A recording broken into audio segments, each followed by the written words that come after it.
Popping? Say, and they're off because I'm not going to drink a beer. There we go. All right. Yeah, there we go. Cheers. Nice. Cheers. Here's to our first ever Zooming at You podcast. The Coronacast. What's that Coronacast? Somebody brought a Corona? Yeah, right? No.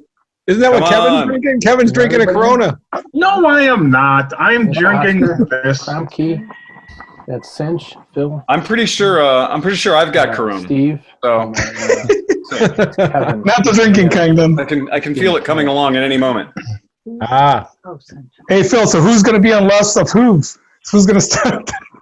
Yeah, exactly. And to my left is We don't know. Smith.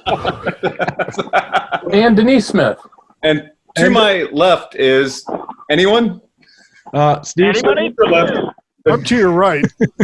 Normally Oscar's to my left. All right, so I'll start. Oscar, it's a.k.a. the Romantic Hispanic, and I'm drinking Francis Ford Coppola. Really good wine. Should try Really it. good wine. Cabernet Sauvignon. And to All right. Oscar's left, normally Chris or Chris Kromke. Smith. I'm sitting here drinking some draft beer from the Hansa Brewing Company. It's their blueberry sour called Mr. Meeseeks. Ooh. Nice. Yeah. Look at me. Look at me. And to his left, Daniel Kromke. Yep, and I'm drinking a Goggle Fogger from Fatheads Brewing Company. Woo! Nice. Fantastic. What are you smoking there, Dan? It's not smoke, it's vape. A little vape action. No big deal. And then to his left on the motorcycle, It's Steve Hoffert, and I'm basically drinking my snot from my nose right now. All right. Cold What are out you here. riding? What bike are you I'll be on? home soon. I will be home soon. That's gross. Thank you. Steve, what bike are you on? I'm on my Zero. Oh, okay. Nice. Hence the quietness. Yep. Hence the quietness and the only apocalypse-ready Corona vehicle. So But gas is so cheap. And right now it's really nice, right? It's around like 50, 55-ish degrees. I'm doing 35 right now. The temperature. Temperature-wise. Although Zero has it available and it has a sensor for it, it's not displayed on my screen. So I don't know what temperature it is, but it's kind of nipply out here. according to the thermometer in my Pajero on the way home, it was 11 centigrade. Well, there you go. That's like in the 40s, right? Yeah. Yeah. So 11 the centigrade. Moment of silence. Everyone's doing the conversion in their You're head. like, Oh, yeah. Speak American. the fancy Pajero I've been driving back and forth to work has every feature you can put in a Mitsubishi Pajero, but there is no button anywhere to change everything into English units of measure. Huh. It is purely metric. Oscar, do Monsters. you feel like, do you know Celsius better than Fahrenheit? Like when you think of the temperature, is it Celsius or do you do Fahrenheit? nah, it's always been Fahrenheit because I was so close to the border. It's always been like 70 something. Okay. So yeah. And in my game of Match Game PM, the center gets a square is Kevin Rosman. Hey, what's up, guys? We Where should have you set been, this up Kevin? like a game of Match Game PM, or what is the one? Hollywood Squares. X marks the squares. Yep. Yeah, and we should just have it so that there's a little celebrity in each block. Oh, I'll take Kromke to block. So what are you drinking, Kevin? I switched over from a juice box to Miller Genuine Draft. A little more appropriate. And where have you been for the last 6 months? I have been busy. I have been working a little bit later, running around with family stuff, and exciting news, hanging out at home because we are expecting a baby. Hey. congratulations. Congratulations. Congratulations. Big life changes and just getting all that stuff ready. Nice. Yeah, right on. Been fun. Do you guys have any idea what gender the baby's going to be? No, we're not going to find out. You're not going to find out. Nope. Right? No Like surprise. Yep. Keeping it OG. Nice. Yep, exactly. It could be a Corona or a little Coronita. Ta-ha. I like it. Here we go, guys. Think summer. Look at that. There's a sailboat. Oh, there you go. I didn't see it from there, but maybe the light will kill all this virus. Yeah, there you go. The warmth for sure, if the warmth ever comes. So he's already down at Edgewater. Yeah. I took this picture on my way home from work today. This is at the end of my street. So if you guys have ever been to one of our beach casts, like the one time we had Josh Dono down there and Emmy and I, we all went out. We went skinny dipping out there. Very And nice. yeah, that's at the end of my street.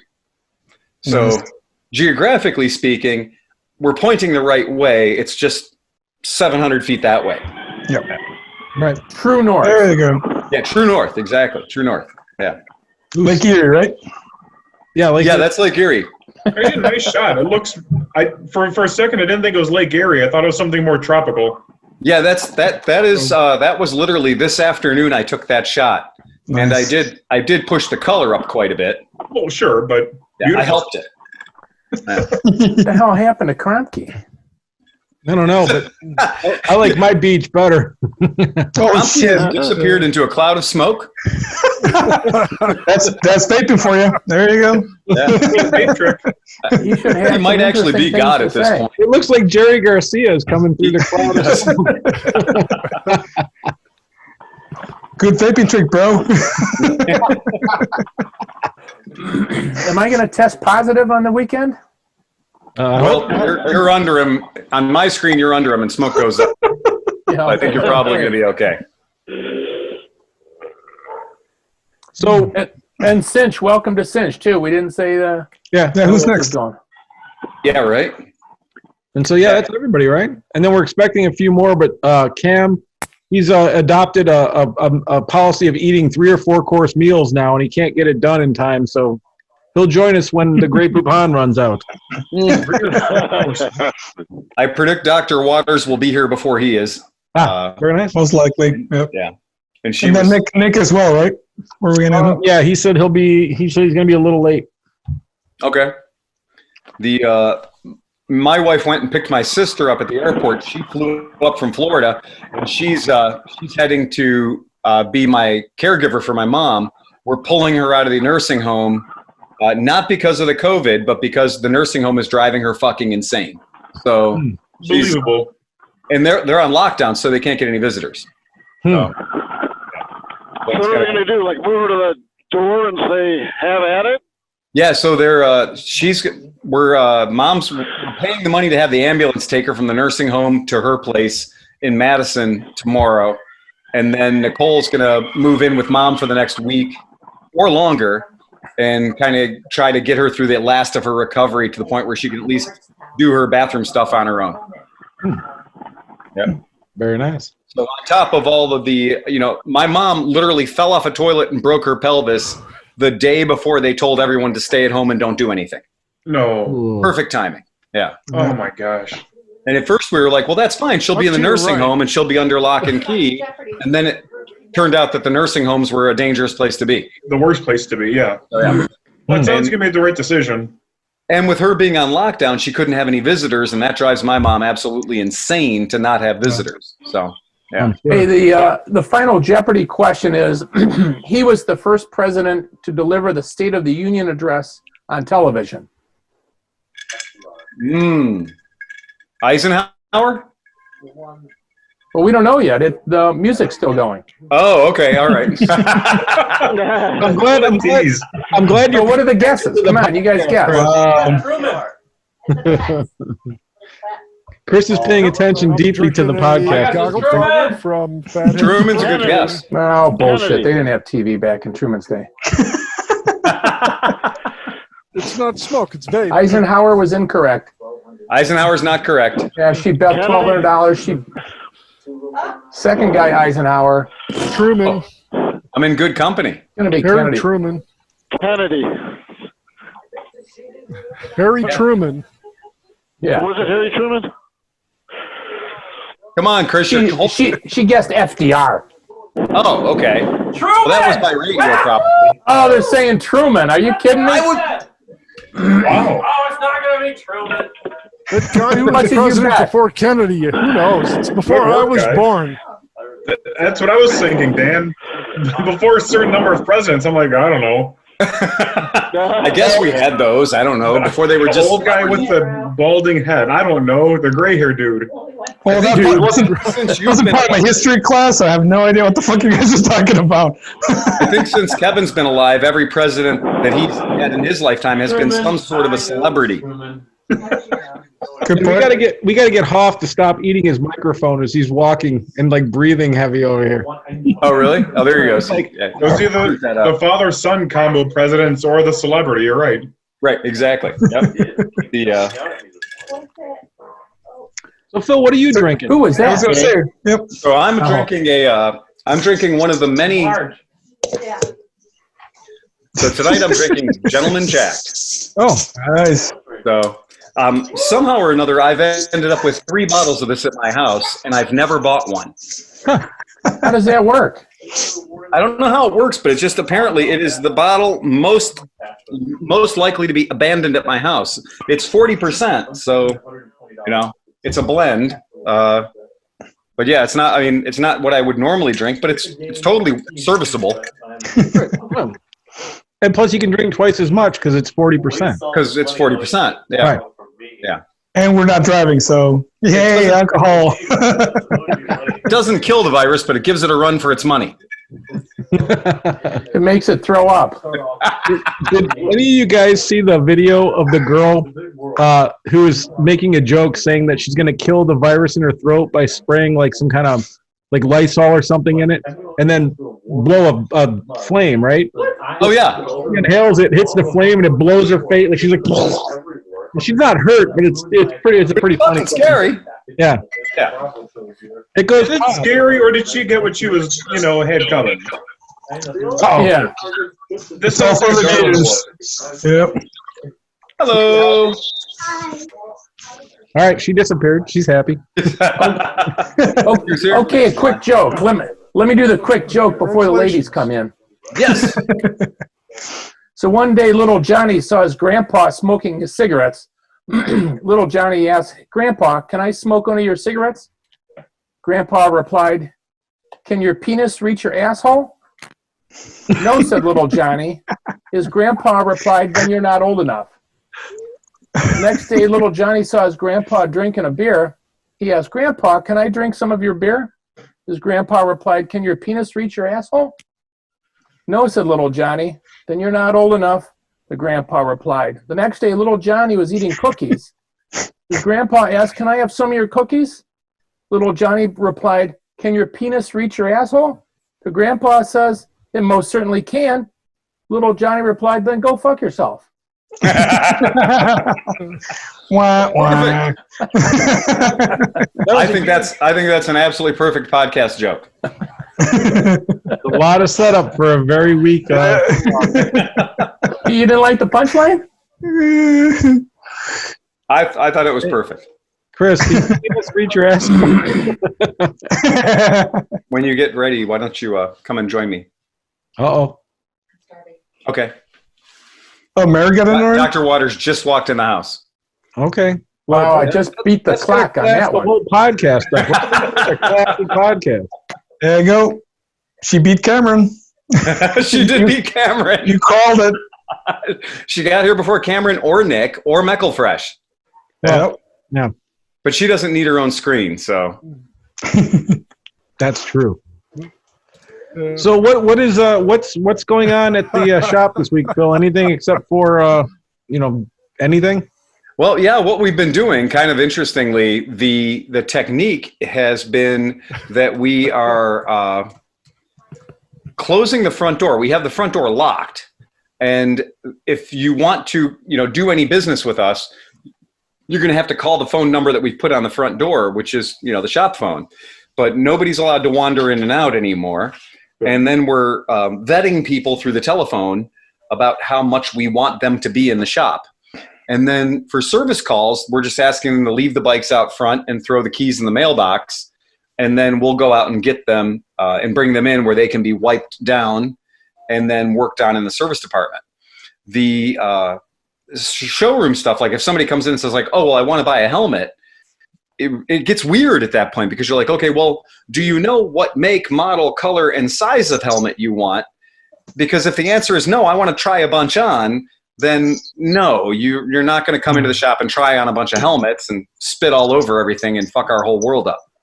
So it is a weird way to run the business. It's strange, but there's not a lot of business to talk about. It's not like we have, a surplus of people trying to get in. It is a stay at home to a certain degree. At least the people that are coming in, that actually they're in business. So yeah, and that's a really funny thing. We've had a couple of people who have contacted us, and they'll pick up the phone and they'll call from their car and they'll say, "Oh, I really wanted to buy a bike." And what's funny is I have been actually taking bikes and rolling them out of the shop so that people could look at them. Yep. And I've rolled 4 or 5 bikes out for one customer to kind of like, well, here's 5 bikes that are all used and they all meet your description. And it's funny as shit, but it works. I mean, we have sold a couple of bikes. We're nowhere near where we would normally be right now, but it's what it is. Right. Well, you might actually keep it like this. Keep a lot of tire kickers out front. Keep them out of the shop. Yeah, we might just make up a new virus every time we run out of a virus. Our buddy Dan from Cincinnati, he's not working on bikes right now. He got a job at the Rheinheist brewery. So yeah, I saw that. If Mid-Ohio happens, he said he's going to try to score about a bunch of cases of Rheingeist beer for us for Mid-Ohio. Yeah. What's he doing down at Rheingeist? He's working there. Nice. Doing what? He's in the warehouse doing something. Okay. He had the shirt. Nobody was there, and he was drinking beer in the warehouse saying, "Hey, I work here." I was like, what a great job. Yep. Oscar, are you working from home? Not yet. I'm going to start on Monday. We have to do some stuff in the labs. I have to go back to work, but probably starting on Monday. I don't have a need to be there, so I'm going to start working from home, which I really don't like. I've tried it a couple times a long time ago, but it's just like I think I'm going to go insane really fast. True. Watch the extension cord. Gotcha. No. Very true. Look at the background. It's hard to work from home. It really is. I mean, you need to get used to it. I don't think it's an easy thing you can just pick up and just like, oh yeah, I'm going to do my hours. Yeah. Once you start doing the 9 to 5 or whatever hours you do, and you going back to manage your own time by being fully at home, it's not going to be easy. So if you want to go ahead and eat your food. And especially with the kids, for those of us that have kids, try to work at home. Me and my wife are here trying to work at home, and our kids running up and down and going crazy, and it's crazy, man. That's what I've heard. Even a friend of mine that she's been working from home for the last week. She's planning pretty much on working at night while the kids are going to sleep and the weekend. So it's definitely not easy. No. I feel for her. Yeah. But then again, we're not hopefully getting the virus, so I guess it's worth it. Yeah, it's yeah. This is Simon. He may appear intermittently throughout the podcast because we're in we've decided to do this podcast tonight from a remote location, and that is in my dining room adjacent to the litter box. He may have. There he goes. I got to poop, dude. Let me down. I came here to poop. I didn't come over here for the conversation. Yeah. I thought you were going to pull the coast to coast. You're going to be in an undisclosed location. Yeah, yes, exactly. You know what's so horrible about that? That one lady says, I'm in an undisclosed location. That's her intro. And then halfway into her intro, she says, I'm in like St. Louis doing this show. I mean, it's like, so why do you even say I'm in an undisclosed location? Why even bother trying? Yeah. Yeah. So I see that Chris has broken out the fez. Are we doing Funny Hat Day? Oh, shit. I should have brought one. Yeah. Yeah, I'm fully fucking stocked. If we're doing Funny Hat Day, I could just make Merritt bring funny hats for the next 2 hours. Let's go. Come on, baby. Yeah. It's there is absolutely no fucking shortage of funny hats in this house. It's absurd. We have no children, so one of the bedrooms that probably would have been the master bedroom, we turned into a closet. So because you have no kids and it's just the two of us, that bedroom is a closet, and we've done our best to fill that fucker. And, so all the costumes and everything just like all in there. Oh yeah, it's ridiculous. Yeah. I think Merritt alone could probably do 9 or 10 costume changes. I think I could do 16. All right, well, take us on a tour then. Let's go. Let's You're lucky. Every cool hat I get, as you saw, she came down. My daughter wears all my stuff. I'm like, where's my hat? It's like, oh, it became her hat now. I'm like, great.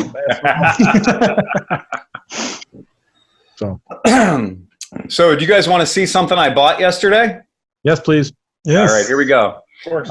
This could get weird, so don't get any vertigo. All right, there you go. So you guys y'all soaking that in? A little Beamer action. So it's a 1999 BMW. It appeared at the auction in Cincinnati, and they did a last-minute auction. They didn't give us a lot of warning about it. And you guys will remember in a previous podcast, we talked about a company called Rumble On, and Rumble On is a company that when you desperately need money to buy heroin, you can sell them your motorcycle, and they'll give you top dollar for your motorcycle. And so to give you an idea of how much money they will give you for your motorcycle, this BMW, which is a K1200 RS, which most of you will know is a fairly potent motorcycle. Would anyone like to guess how much money I paid to buy that motorcycle? $1,200. Anyone? I was gonna say 15. I was gonna say like $5,600 or something. Sleepy is right. It is exactly $1 per cc. Oh my goodness! Yeah. Damn. Wow. I paid $1 a cc for an ABS, traction control, all the bells and whistles German motorcycle. That does run, and it doesn't have a check engine light or a BMW, your brakes have exploded light. And it will eventually have all of those problems. Oh, sure. But not while I own it. Nice. Yeah. And they had about 300 bikes listed, but only about 12 or 13 of them were in Cincinnati. The rest of them were in San Diego. And it was killing me to look at how cheaply a lot of these bikes were selling, but they were all in fucking San Diego. And I'm not going to, spend $800 or $900 to ship a bike from San Diego to Cleveland. It's going to really cut into my profit margin. But this is what we're talking about. Like in this outbreak scenario, prices are just going to fucking fall, man. Yeah. And that auction, which is normally an auction that favors the guys that are there in person bidding, that auction was just online. There were no humans there. So it was a very strange experience, and bikes were going for less. So I know that Chris was talking about getting a Kawasaki. Now, none of them appeared in this auction. The best we could get were a couple of V-Stars that were, high output or high displacement cruisers. They happen to be in San Diego, but this is going to be the time. I'm going to keep an eye on these things really closely. Yep. Well, those big Kawasaki or the big CC cruisers you mentioned, are the prices appealing on those? Or yes, absolutely. Right now we're just seeing the very leading edge of crazy, crazy low prices. And some of the stuff that was like a 3-year-old Triumph, now that was going for pretty much what wholesale value should be. Okay. A lot of the stuff that was like less than 5 years old, it's pretty much where you think it would be. If you look at wholesale value on KBB or NADA, that's what people were paying. But on the weirder stuff, on the stuff that was older, 2011 Ducati Multistrada, the Multistrada 1200, which is that's the cool motor. I mean, that's the one you want to have. And, that's the Testastrada. And that one was not just the S model, but it was the Touring S model, which has the electronically adjustable suspension. It's every way that you can get a Multistrada. And it sold for $4,200. Wow. Yeah. For a 2011 You know, that's a 9-year-old Ducati. Now, granted, if your 9-year-old Ducati gives you some problems, it could be really expensive to fix it. But for a motorcycle with 21,000 miles on it that has everything, now the only reason I didn't jump on it is the bike was located in San Diego. So San Diego, it's just, you know, unless I'm planning on flying out there and driving it back or spending the $700 or $800 to ship it back. But that's a really freaking good deal. Yeah. And so there will be the opportunity to get some really good bikes cheaply. And these auctions, these NPA auctions and stuff, which are dealer only, they're just a reflection of what's happening on the street. So, so when you bought this bike now with the whole virus and everything, are they giving you time to go down to Cincinnati and pick it up? Like they're not like come tomorrow or anything, right? No, the way these dealer auctions generally work is how they function is the dealer has to have like, you know, a very high line of credit. Mm-hmm. And so the dealer has a high line of credit that these auction companies know about. And then I can purchase bikes using the internet, basically buying a bike online, and then they'll hold the bike for me for about, you know, usually up to around 30 days. And that's the amount of time I have on the flooring for the money that I have set in reserve, so to speak, my floor line, my line of credit. And then I've got 30 days. Now, as it happens, I've got a customer that I sold a Zero to, an FXS, and I've got to go down to Cincinnati to pick one up.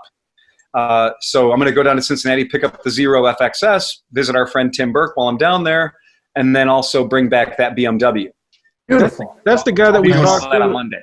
That's the guy that we talked to at the IMS show, right, Tim? That's the guy who went out drinking with Chris and Dan. Yeah, good dude. Very, very good dude. Yeah, he's fantastic. So that gives you an idea where the market is right now. It's a really, really weird market. Well, can you keep an eye open for either a Goldwing or a Goldwing? CB1100? So I did not see any CB1100s, but I did watch a Goldwing. A 99 Goldwing went through. Black in color. The only downside with it is it did have 81,000 miles. So in the sheet its numbers weren't great. I'm going to go ahead and pull that number. I'll pull that sheet up again so I can explain to you guys the way these sheets work. And F6B. What's that? Can you look out for an F6B too? I have been looking out for an F6B. F6Bs are on my constant watch list. Yes, so always. I have never stopped watching out for an F6B. So I'm going to go ahead and pull this screen up. Hey, Cam, how you doing? Hey, how's it going? So this is a good example of the screen that for the bike, right? And so you can then, look at the bike and you can kind of look at various different pictures of it. And this company does a very good job of photographing the bike. And if there is an issue with the bike, they'll take a good close-up picture of it. Do you guys see that? Yeah. So that's do you guys see the underbelly of the bike there? Oh yeah, there's dirt. I would have never bought that. There's dirt on it. It's dirty. It's dirty. It's really, really dirty. So that kind of gives you an idea of the way detail of the pictures, the amount of detail that they do, and then you can kind of scroll along and you can see all kinds of different stuff about the bike. So this gives you the level. There's more detail involved buying a bike from these dealers-only auction than there is when I buy cars from Japan sometimes. Yep. So it's it's really it is really a very, very in-depth buying process. So pretty cool. Now here's something that's neat. Now you can see that I'm going to pull this picture up. See that scratch right there? Yeah. Mm-hmm. So that damage is on the left-hand lower fairing. Okay. You can see the valve cover over here on the left side of the motor. Yep. And as all hell breaks loose. But so that's reflected here. Now, if you guys can see, there's a list. And can you guys read the list? Oh yeah. Very visible. Okay. So it tells you like the tire on this one. The front tire is a sport tire, and it's worn, and it has less than 2/32 of an inch of tread left. That's pretty detailed, yeah. So it's a very, very detailed list. And when you look at the fairing left, it says it gets a 7 score, and that, of course, would be that it has cosmetic heavy damage, right? So these sheets are pretty amazing in the amount of detail that you get. So that's pretty cool. And what's pretty amazing about that is that, I mean, how much time it takes them an extra 5 minutes to take the extra pictures. It costs them absolutely zero, but it probably saves them so much money and like people coming back with returns or being upset about something or whatever, It's just like it's like free doing a good job, Right. And I can tell you from my experience, I've had situations before where I've gone in there and I've bought a bike, and when I purchased the bike and I'm down there, at the auction location, and I realize that it's a motorcycle that has like a computer coded master key, and I'll be like, hey, I just noticed there's no computer coded master key. There's the regular, like the daily driver key, but the master key, I can't find it. And they'll actually say, well, was there a picture of the master key in the listing? Wow. And I'm like, oh shit, there wasn't a picture of the master key in the listing. And they're like, well, then you're not getting one. His idea. Right. Yeah. So like, they're very specific about it. Wow. And if you're not new, if you're not experienced at these auctions, that can get you in trouble. And sometimes you'll jump on something and be like, oh, this is the one I'm totally going to buy. I know this is the bike I want. And you'll wonder why nobody else is bidding on it. And then you'll discover something like, oh, well, had I read at the very bottom of the description, it says it starts and it runs, but it's got a serious knocking noise, Mm-hmm. Yeah, so that's a thing that you can be aware of. Yeah. I think that would make a really awesome checklist for newbies going out looking at used motorcycles. Yeah, that's an excellent point. If you did something like that and you took a look at that, their system of doing this is they're essentially creating a score. They're creating a score for every single bike that they list. Huh. So really a decent way to look at that. If you were to print this out, you'd be able to say, like, these are all things you should look at. Right. What I think is pretty funny is that there's a lot of stuff like when they talk about the engine's running, the actual ignition and the running status. So right up here at the top, it says engine mechanical, runs good, normal, good shifts, operates. And a lot of that would be like if there was a check engine light indicated, which with these BMWs, you're going to see a lot of check engine lights. You're going to see a lot of service lights. You're going to see a lot of brake ABS lights. And they would have that listed in here because those are things that can really knock the price out of a bike fast.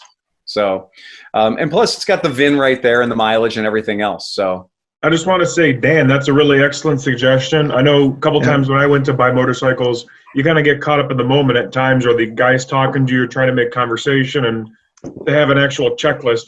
Did I check that? I forget, whatever. That's a really good point. Yeah, that's true. And you can get wrapped up in the romance of buying a bike and, listen to the guy telling the story about like, oh, well, my uncle bought this thing right after he got back from Vietnam. And, here's the actual, the dime he put in the fuse block in case he ever broke down, he could call for help and all this other horse shit.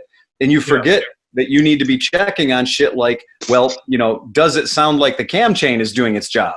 Right. Back in the day, it was the fastest KZ in town. Be a Fez party. You gotta tell us about this fucking Fez party situation. Look at this. We got. Hey, see that? Yeah. I'm 10 seconds away from demanding that Merritt bring me a Fez. I don't have one. Kromke's Fez is fantastic. Holy shit! You talk about. I had a Fez that was like twice as good as this that a friend of mine gave me, but it was so small I just couldn't wear it. And a couple of years later, he let me trade it in for this one. Nice. Now, can you explain to me how one would be twice as good as that one? I was just thinking that. Well, let me look like this way. My There's friends, a 28-point my checklist. friends referred to this Fez as the Fez of penultimate coolness. Oh, man. Excellent. That is very cool. I found the ultimate clothing accessory, and if it wasn't $34, I'd buy one for each of us. But the world may be going to shit, but technology, like 3D printing technology, has gotten good enough that you can order a gold 3D printed replica of Rick James's Unity ring. No. Let me know what you need, man. I got a good one, right? I know. Right I was there. saying you could just download the file and print it yourself, and the guy doesn't let you do that. Because if you would sell the file for if he sold the file for $30, I'd order the file and print everyone I know would be getting a Unity. Gold-blooded. Yeah. Paying attention. Yeah, I just thinking bought a that- car off of Copart not too long ago and paid about twice as much as I expected to pay for that car off of Copart. Why? What'd you buy? I bought another Corvette. Oh, That's dumb that's the question. second I'm Corvette. sorry. What Yeah. color is this one? Yeah, it's the red Corvette that I think I posted like one picture of it on my That's not a Facebook Fez. timeline. But Oh, that. I have cloth seats in the yellow car, and that was a really cool option that I wanted to keep because the car has the clear top, or is supposed to have the clear top, and you can't even buy the fabric anymore to do the upholstery. So it was either get new fabric made up and then pay an upholstery shop to redo my seats, or buy a car that had good seats. And I found a 34,000 mile car with the same interior that had an engine fire. But as it turns out, the yellow That's car not needs a way Fez. more than I thought. And Wait, so I'm just going to be using way more of the red car than I thought I would. but go back to There you go. why you paid too much. What happened? Like, so you thought you were paying one thing and then something else happened? No, I mean, it's just, we were talking about getting caught up in bidding, and it was a situation where when is the next time I'm going to find a cloth seat car with under 50,000 miles that's under, $5,000 that's within 2 hours of me. So it was a car that I expected to pay between $800 and $1,300 for, and I paid $2,000 for it out the door. So are there any hidden fees with Copart, or what you see is what you pay? I wouldn't call them hidden fees because they outline them pretty well, but the selling price of the car, the auction price that it sold for, the hammer fell at $1,300. Oh, okay. It cost me a hair over. It cost me $2,013 to actually go pick the car up. What is that? Taxes and what other fees? Taxes, all of their fees. It's been a couple months. Not quite a couple months. It's been a month or so. I can't remember exactly what all the fees are because I don't buy cars off of Copart regularly. But right, they have I didn't have to pay any lot fees or storage There you fees go. because the auction happened on a Wednesday, I think, and I picked it up on a Friday, the same Friday. So I had to pick it up that Thursday or Friday or late Wednesday before it started accruing storage fees the next week. So were you satisfied with the whole thing? Like, would you do it again? I was really lucky that the car was as good as it was. So I bought the car based on one interior picture that only showed the condition of the passenger seat. That's a real effing gamble on $2,000 because I'm effectively at that point in my mind, I was paying $2,000 for a pair of seats. Yeah. And I didn't get to see the passenger seat that seat. shows the most the most wear on it. So the car ended up being, just about as nice as it looked in the ad, but there were 4 pictures, and they were apparently taken with like a Sony Mavic 1.3 megapixel camera with a floppy disk. And so I had one of those. I still have mine. Cam, I might pick your looks like brain a down the ferret. road about this Copart thing. Yeah, Well, that's fine. I can put you in touch with my buddy that buys 2 cars a week on Copart. I mean, he's like the expert at it. He spends tens of thousands of dollars on his phone, like while he's stuck in traffic. It blows my mind. Was that the guy named, I think his name was Steve, he's on your Facebook. He was making some comments about all the rental cars that were. No, that's a guy I used to write with at, I believe he and I wrote for The Drive at the same time. Drive, right? Yeah. Oh, Right around the time they switched over from.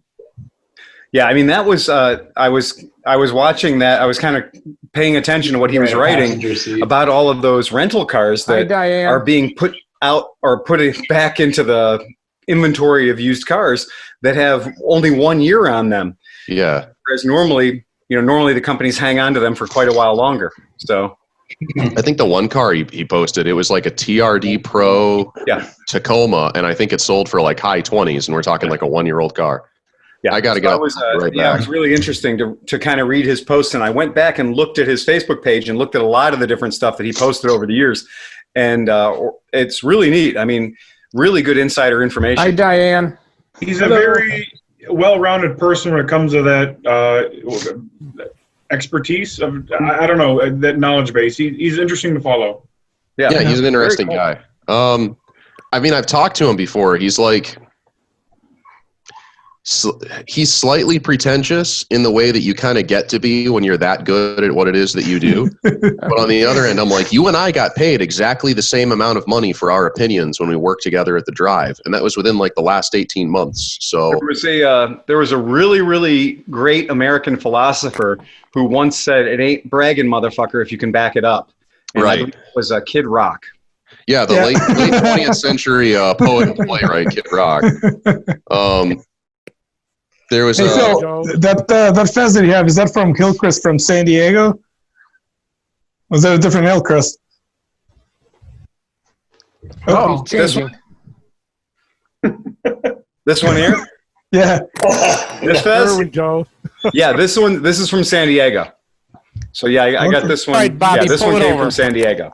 Okay, Hillcrest. Hey, just checking, man. I'm offended. You Yeah, didn't wait for that's where this one came from. Okay, just saying. Yep. I hope this doesn't offend you. Oh fuck!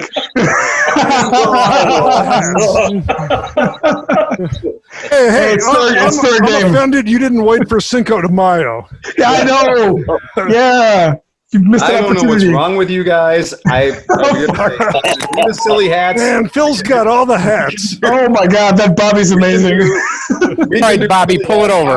Silly hats, as long as we need to do silly hats. Yeah. Damn. I was going to wear that awesome Harley hat that you brought back for me with Johnny Mac, but I can't wear a hat and the Xbox headset. Yeah. You can try. You can put it over. I already did. Then it'd look extra silly, and you'd win the Oh contest. my god, Kevin, come on. Now, Oh man. now Phil's in Jumanji. Oh. Back into the back into motorcycles if we could. I don't know. I was asking. I was like, so is this just switching automatically based on who's loudest? Yeah, Because it kind of seems like yeah, that's what it does, and I think that's what's recorded to the video. So that's what you're going to video get. feed. So if somebody farts, if somebody's loud or whatever, happen. These don't really fit over the headphones too well. Kromke, I don't know. Kromke, I don't know if anybody got to see that. I think you might need to put that back on and say something so the camera will pick that up. Yeah, this is a parade of hats. Yeah, no kidding. I think we lost Nick and we lost. Cameron's back. What are you drinking, Cameron? Just water. Oh my god! All right. Got my Duke Nukem sunglasses. Oh my gosh! Blow it out your ass.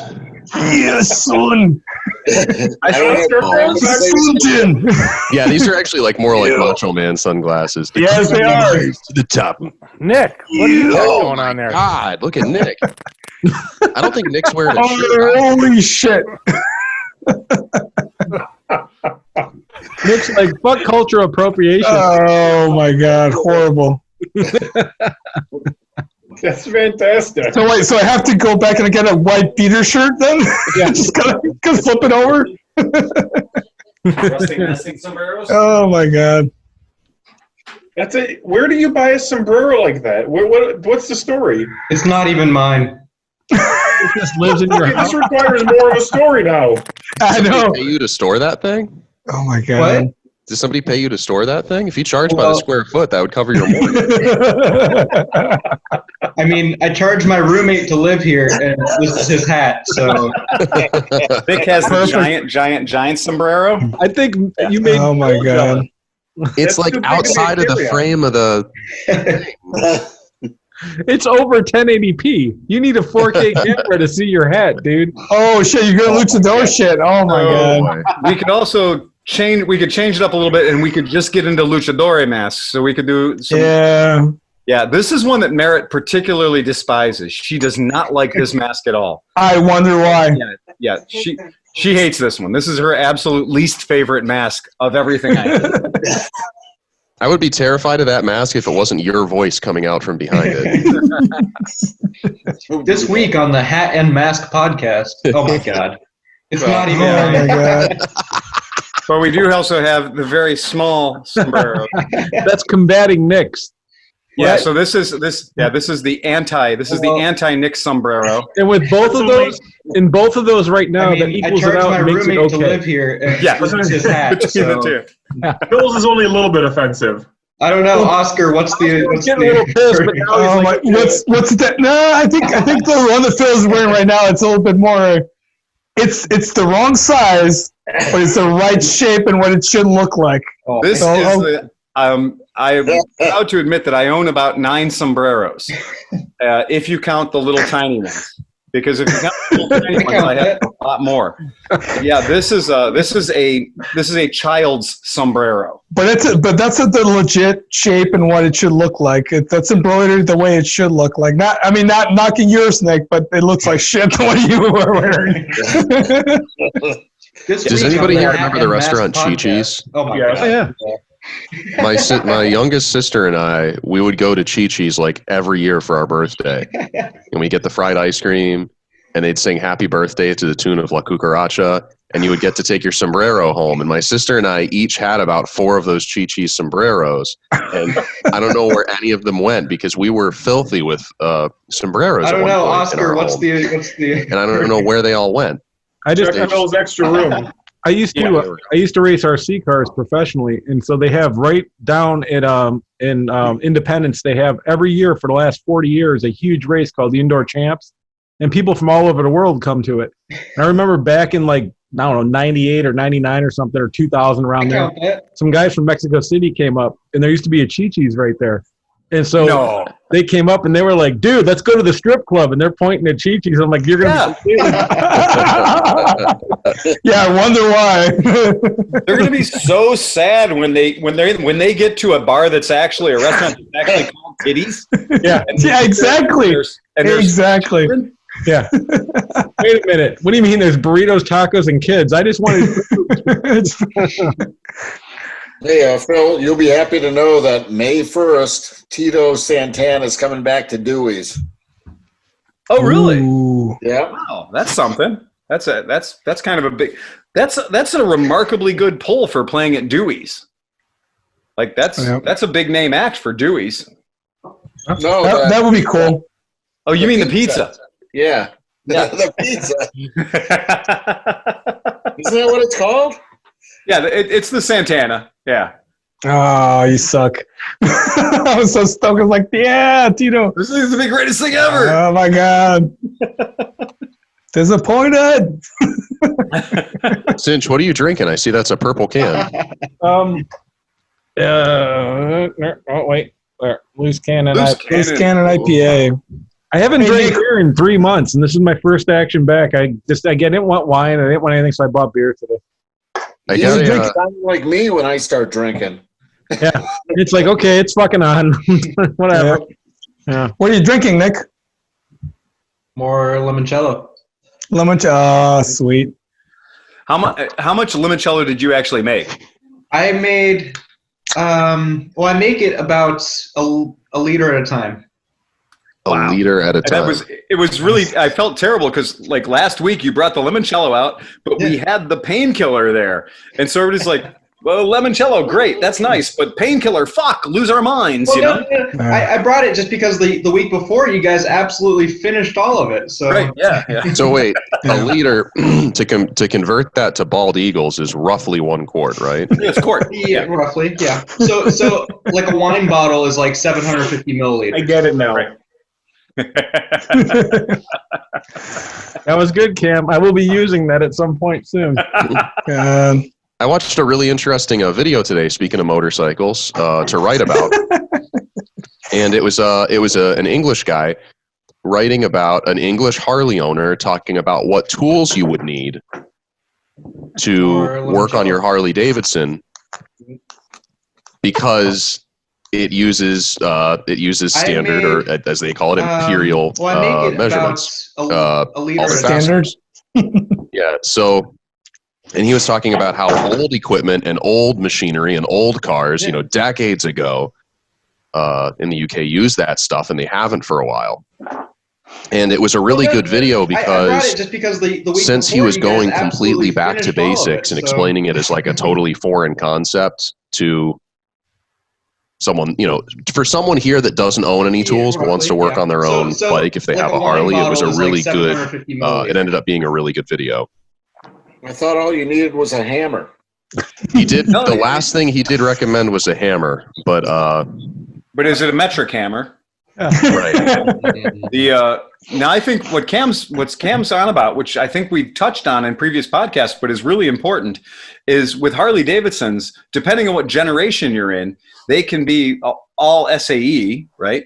So they'll be all. So if it's if it's old enough to be all SAE, right, your carburetor is Japanese. That's right. You need JIS screwdrivers and metric to work on your carburetor, and then standard for everything else. And then if it's newer, it's just a mix across the whole bike. And so there was this kind of a joke that came out when all the Buells came out. The Buells were very much metric for the running gear, but they were very SAE for the motor. And you could always tell the Harley guys who never worked on their own bikes, because the Harley guys who never worked on their own bikes would be like, these Buells are half metric and half, standard SAE. And I was like, well, what the fuck are you riding? Because every Harley that I worked on since like 1984 or 86 has been a mishmash of SAE and metric. So it's not something that just Eric Buell was responsible for. Well, with the British, they also had Whitworth. And so Whitworth was this kind of a game of saying, oh, well, there's going to be a special tool sizes that are really just for automotive applications. And that was this super lame, fucked up thing. And years ago, I had purchased a BSA motorcycle. And when I purchased it, the guy that I bought it from was a true gentleman. He sold me all of the Whitworth tools to go with it. And after owning that bike for a while, I decided that it wasn't the right bike for me, and I sold it. It was a Gold Star, and I sold that one off. And then after I sold it off, I got a Triumph and a couple other ones after that. But I finally realized a couple of years ago I was out of the British game, so I sold the last British bike I had. But to really make sure, I sold my Whitworth tools as well. So I sold all my Whitworth tools to guarantee that I would never make the mistake of buying another British motorcycle from that era. So since that point, all the British motorcycles that I've owned have been from the modern era, which is Hinckley by way of like Thailand or India or somewhere else, though they're all metric. Was the midgets the same way? Did the midgets use Wentworth measurement too? Yeah. Because that was a bitch. When I had that thing, I could not find a wrench to fit it, and I didn't know that. Right. It's not a 7/16, and it's not a 13 millimeter. It's something else. Right. I had a 78 midget when I was it was my parents gave it to me when I graduated. I had an MG. So basically, when I graduated, within a month of graduating high school, I had 3 MGs. I had a 74.5 B. I thought I was bad. I had a 74 BGT, and I had a 78 midget, which was the second to last year. And by 1978, they had chased almost all of the Whitworth fasteners off the car. Thanks, but folks. the bones of that car are podcast. still dated back to like 1959. Yeah. So there was still a little bit of a Whitworth there, and I actually had a set of Whitworth wrenches. How old were you when you had that series of cars? 17, 18. Yeah, I mean that is literally girl repellent. Oh yeah. there's no way in the world that you're gonna do anything other than meet old men with those cars. It's the same. I always think those cars are cute, and then if you make any plans involving that car, the car will work fine if you just wake up one day and decide I'm going to drive my MG. But if you make plans that like I'm going to pick up this really cute girl who thought my car looked really cool at 8 p.m. on a Friday, that car will never start. I thought I was. Might even catch on fire. No, I had RX-7s for that. If you, a friend of mine had an RX-7 and also burned, like it caught on fire a couple of times already. Yeah. There's 3 states of RX-7s. There has been on fire, will be on fire, or is currently on fire. It's the only 3 kinds of RX-7 that exist. Isn't that also the rule for Pontiac Fieros? Is the only good ones are the ones that are currently on fire?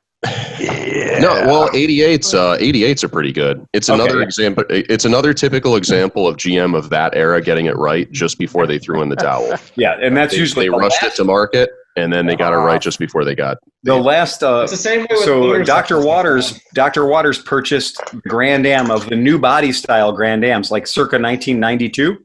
All right. And so she bought the very first year of the new body style Grand Am, but she was being very careful, and that is she made sure to buy a car that was only formerly used as a rental car. Ouch. So one of the ways that I actually ended up kind of ingratiating myself to her was that she had accidentally driven the car onto some railroad tracks in the snow out, like I think she was in New Jersey maybe. And she'd driven the car onto some railroad tracks, as you do when you've been drinking. And she actually had cracked the motor mounts on the car. And because it was one of those sideways V6s. Yeah, 3100 or whatever. Yep, exactly. And she had she kind of needed some help. And the good news was the guy that she was dating at the moment was less help in person than I was thousands of miles away. And so I was able to help her more from thousands of miles away than he was in person. And then that was like the beginning of her going, maybe the guy who actually knows how to use tools might be a better thing in the long run. I've never attracted a woman by actually being like a really awesome guy. I've always attracted women by just being better than the last piece of shit they were with.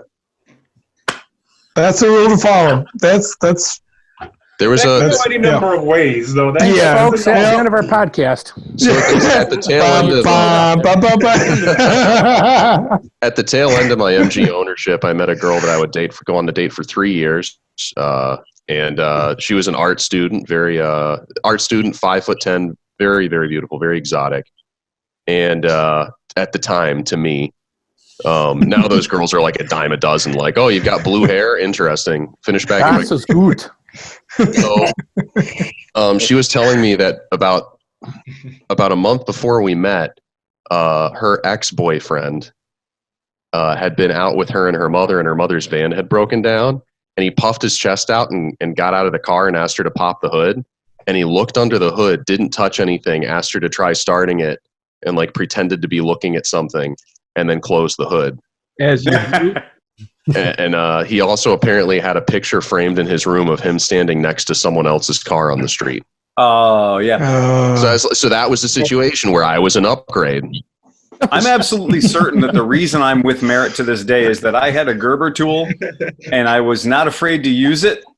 And when I deployed it and it made that sound that a Gerber the dancing bear. This could go a lot of different ways. It is way sexier than a Leatherman tool. Like a Leatherman tool, like, you got to fold it out like some butterfly knife that doesn't work right. Yep. But a Gerber tool, properly executed, is the equivalent of a switchblade knife at the perfect moment. Yeah, having a knife that you can deploy quickly and having a lighter that you can deploy quickly is like the greatest thing in the world. It's the coolest. Yeah, I'm not sure which is better, being able to wheelie a motorcycle or have a Gerber tool and know how to use it. I'm not sure which one works better, but I can assure you that on Dr. Waters, both of those are effective. Speaking of fixing things, I gotta ask you guys about this, because I think just about everybody here has had an engine of some description or variety of part, right? Like all of us have been inside of an engine. We've all been elbow deep up in her guts. Something's engine. Up in her guts, yeah, that's it. Why is it that nothing feels better or more life affirming or more, I guess, masculinity affirming than fixing your toilet? Nothing in the world feels as good as fixing your toilet. Like this went like sideways where I was thinking it was going. What the fuck? I've talked to a lot of folks, and and all of them will agree with me that we can do all kinds of things on our cars and trucks and motorcycles and boats and whatever. But being able to fix your toilet, especially when it's like a minor, like when your girlfriend or your wife or your partner complains that like the toilet's not flushing properly or something's weird, and you open the hood, you take the tank off, and then like you adjust the chain, and like you fix the thing, you move stuff around, and then it flushes perfectly. You feel great about it, and then you have this car post-race interview. You're like, the valve was the flapper was staying stuck open, so I took a couple links out of the chain. Now it's running real good. It's not going to give us any more problems. Dude, Oh, you tuned it up there. You just sit You down, tuned it up. Junior. Sit down, Junior. 'Cause I fix everyone's toilet at once. Yeah, and all of us have done it, and all of us have felt great about it. It made me think that I should get rid of all my cars and just get a bunch of toilets and just go tinker with those, and I would feel a lot better. See, I don't feel the same way because I'm fixing everybody's toilet every fucking day. So, Yeah. but You're the toilet crew chief. Right. Don't make it your job. Just keep it your Comes home hobby. with another Yeah, that's mask. true. Yeah, if you make your hobby your passion, you'll never work a day in your life or something. I Or think you'll you've been in always- self-quarantine too long. I think you're losing it. No, this was before the quarantine when I fixed the toilet. Hey, did you guys see that the Cub 125 is coming to America next year? The off-road one?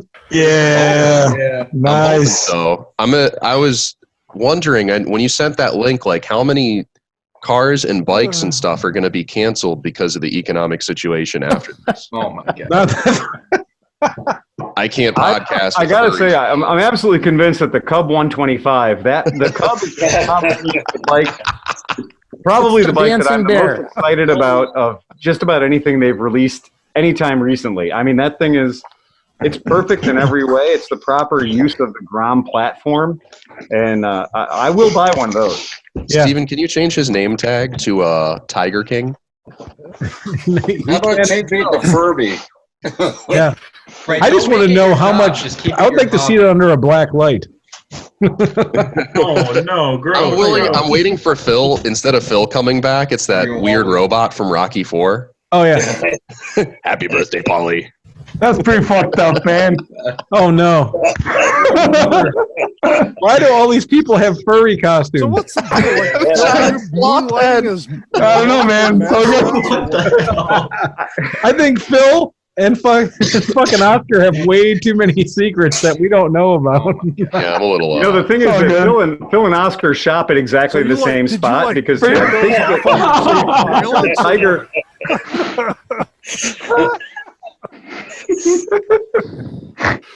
I'm just going to call this podcast a whole lot ahead. Yeah. I actually don't know what's happening anymore. I don't either. All I know is Phil keeps disappearing and just coming back with new stuff every 5 seconds. Has anyone kept the count on the number of heads he switched out of? Yeah, we need to put a counter in the corner. We need to start adding some like CNN graphics, There's been at least like a crawler, Phil has so had people can keep up to date. What's on the whatever new topic. What's the new Cub called? The Adventure, the 120. hold on, stand by. I thought they said they were going to call it the CT Now there's- 125. Oscar told me about this Japanese website he was on, and he said that apparently this is the way that young people these days. Hey, Phil, I like how your eyes wander to the green screen. The new Honda is the Honda Trail 125. Nice. So what's the deal? Like, Phil, you moonlighting as multiple mascots or what? No, I've got I have got an irresponsible number of masks. As Merritt like to say, we have an embarrassment of masks and outfits and costumes at the Waters household. So did you like take those off him with violence or what? All right, hey, It's like Highlander. He goes every time he goes to a sporting event. He just Comes home with another mask. Appointed by the FBI for murdering 5 mascots throughout what's the the new Oscar and I went to a party a couple of years ago. When Oscar and I went to the Theater Bazaar party, we went there dressed in other costumes, but we left there with other costumes. every time Phil and Oscar go to a sporting event, Yeah, and they take out their 600 BC katana and he chops the head off and he floats in the air for a Phil, couple I like- seconds I and like how lightning your comes eyes and he blend learns into all the the screen. knowledge of the universe, and that's how he knows so much about bikes. and they also both left with Corona 17, which wasn't as bad, so that was okay. I saw a tweet the other day that said, how embarrassing would it be to get the 2009 swine flu right now? Pretty lame. Oh no. Yeah. So I'm not like I not to ruin the overall festive vibe of the world's weirdest headgear podcast. The motorcycle thing, that the idea that Honda has brought out every possible iteration of the trail, the Trail 125, the Monkey 125, the Grom 125, and the Super Cub. Going back to their roots, and I'm going to argue that I know maybe in the United States these things weren't home runs, but worldwide these things have got to be money makers because they're all being produced in Thailand or somewhere it's affordable to do so, and they all use basically the same powertrain. I've got to believe that this is probably a hell of a money maker for somebody that's literally taking lessons from a company like Harley Davidson that's producing $30,000 motorcycles and losing money. Right. And I think, Suzuki's like, have you seen the DR650? We changed the colors of it this year. What is Suzuki doing? Honda's killing it, and Suzuki's just like, we'll just hold on to a carbureted bike from 25 years ago. So I don't know what this says about the motorcycle market, but like in the car market, when a company wants to raise their profile and bring bodies into the dealerships, they build a halo car that costs like 5 or 10 times as much as everything else. Ford builds the GT, Chevrolet builds the Corvette, Toyota builds the Supra. Every company has that halo car that's expensive, that's exciting, and that's what draws you in, and that raises the profile of the brand. It seems like these days in the motorcycle market, the halo product is the small, cute, relatively inexpensive, relatively impractical motorcycle that brings people into the dealership, and they find out, well, that's not actually what I want because I don't want to be putting around at 35 miles an hour everywhere, or I don't want a top speed of 67 miles an hour. But on the other hand, they buy something bigger and more expensive. On the other hand, I think that's kind of what Kawasaki was trying to do when they came out with that supercharged bike. The H2 is definitely an exception to that. But I think overall, it seems like the small, cute bikes are what get people excited and get people into dealerships, and they probably don't end up leaving with that bike when they find out that it may not do everything they want it to. That's true. And a new take on this whole thing too. So I don't think Honda ever really, they might have had to deal with it a little bit, but think about this. So they came out with the Grom, they came out with the Monkey, they came out with this other stuff, but now there's all the clones. So they're fighting bikes that you can get for $900 cheaper. Yep. Yeah. Aren't actually that bad. Yeah. And what's funny is Merritt was over here and she just said the same thing. She says, people are going into dealerships as the second thing they do. So the first thing they do is so the dealership is not the contact point anymore. Social media, Instagram, various different YouTube shit. That's where people find out about stuff. But on the other hand, and you don't go to the dealership to find out about your new crap anymore. I think that's kind of what Kawasaki obviously, we're all talking about the Trail 125 right now, and it is not in any dealership fucking anywhere right now to purchase. Yet we're I'm kind of excited about it. And I know that when Steve bought his Super Cub and was looking at the Monkeys, that was the same thing. It was he was aware of that bike long before he could ever see it at the dealership. Yeah. So the dealership is the last place where you go to get your fulfillment. You've already made your mind up. You've looked at videos. You've got social media presentation and some opinions about the thing. And the last touch point before you make the sale is the dealership. And then sometimes it's you don't even buy it at the dealership. You buy it from somebody else other than the dealership. The dealership was where you got to sit on it and see if it fit right and make your final decision to buy the thing. Well, it's not easy to test ride motorcycles either. So a lot of times you don't even get to experience the bike for the first time at the dealership. You experience your buddies or you're looking at buying a Z125. That's kind of a small bike. My buddy's got a Grom. You should try riding that first. Right. Or something like that. I think a lot of people have that kind of experience too. But a year ago, I went to the dealership in Amherst on the Edge, and he kind of hinted at having the Trail 125, and I thought it was going to come out in 2020, but it didn't come out. And I talked to him just 2 days ago, and he was saying that Honda is real pensive about releasing anything that's new right now. They don't know what they're going to do because I think they're waiting to see what happens with this whole COVID-19 thing. Yeah, but do you think it's that, or just the fact of just leaving enough time between the Cub and the Monkey and then bringing the next thing, or is it just because of the situation right now that's going on? I think it's a situation because, usually Honda releases not everything at one time. They like release like incrementally. They release things, and that's what they've always done. And now they're not releasing anything. And because I was asking about the ADV 150, and then I heard that they're thinking about holding back the ADV 150 scooter and bringing out a 300. So I don't know if that's going to happen or not. 300 would be a lot better for this market. What's that? 300 would be a lot better for this market. Right, and that's what they were saying, that it's going to be based on the Forza instead of the whatever the 150 is. I don't know what the 150 is, but the Forza is really nice. And it's got a electric windshield. It's got all the updated electronics, and if they brought that one out, that would be a scooter worth buying. Why don't they bring the 750 over? It's been so successful in Europe and everything like that. Steve, throw that into the good story basket. It wouldn't be very hard to bring over because they've already have approval for the NC 700 or 750X. Basically the same. So it's the same thing. It's just a little bit different bodywork. Right. Yeah. Did it say what the top speed was on the CT 125? Did they tell 60, you that? It's around 60. That's pretty good. For a CT. Oh yeah. I think all those bikes that are powered by that fuel-injected powertrain, that same motor. The nice thing with homologation and the nice thing with companies that do that is you get a motor family in, and it makes it very easy to get the rest of the bikes approved for various different markets. So the nice thing is you only need to to get approval for the chassis essentially, because the motor family gets through the EPA for faster different versions of the same bike. Yep. So that's pretty rad. Hey, has anybody tried this? This is one of our customers brought this over. This is Jackie O's Java the Stout Coffee Stout. Java the Stout.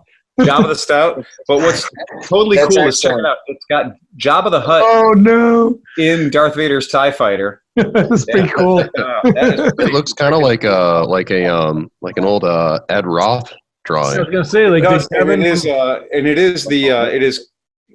Could you tell us it is brewed with locally roasted coffee beans, and so pretty cool. I'm very excited about this. I'm gonna give this one a whirl. Yeah, this was one of our podcast listeners brought this by, and so super duper cool. And this came from Athens, Ohio. So we're a big fan of Jackie O's. So my wife loves Jackie O's. And by the way, for our friend Kyle in Detroit. This is the Detroit Roller Girls pint glass. So that's not the Detroit Derby Girls pint glass. Nice. So yeah, we're gonna have a little do a proper presentation and proper pour on that one, and see what that's all about. Hey Cameron, you should grab some Slim Jim. Those glasses are kind of throwing me off, man. Yeah. Black's always red. Black is the ace of spades. You are there. So I was realizing how reflective my glasses were. Yeah, they are. And I was thinking of like what I could pull up on my screen. Some porn shit. I was goat seat with the guy stretching. I was hoping your girlfriend would walk through the room naked. Yeah, there you go. Did you see it? I posted it the other day. Somebody sent it. It was like this whole thing. It was like your wife calls in and she's at her boss's place and they're going to dinner. I saw that. They have. She has like like when you get room service at a hotel, they have the metal things over the food, and so she's taking a picture of the food, not realizing that she's butt naked in the reflection of the little dome that goes over the food. It was great. It was funny. What the hell? Yeah, that was good. Steve, throw that into the good story basket. Oh. Okay, joke leader. Savage, jeez. Okay, boomer. Yeah. What's going on with Kromke's background? Just going to get a little pour of whiskey. Go to get some whiskey. That is those are proper whiskey pots going on there. Yeah. Ain't no moonshiners in that picture. So did you guys know that I sold the Honda 919?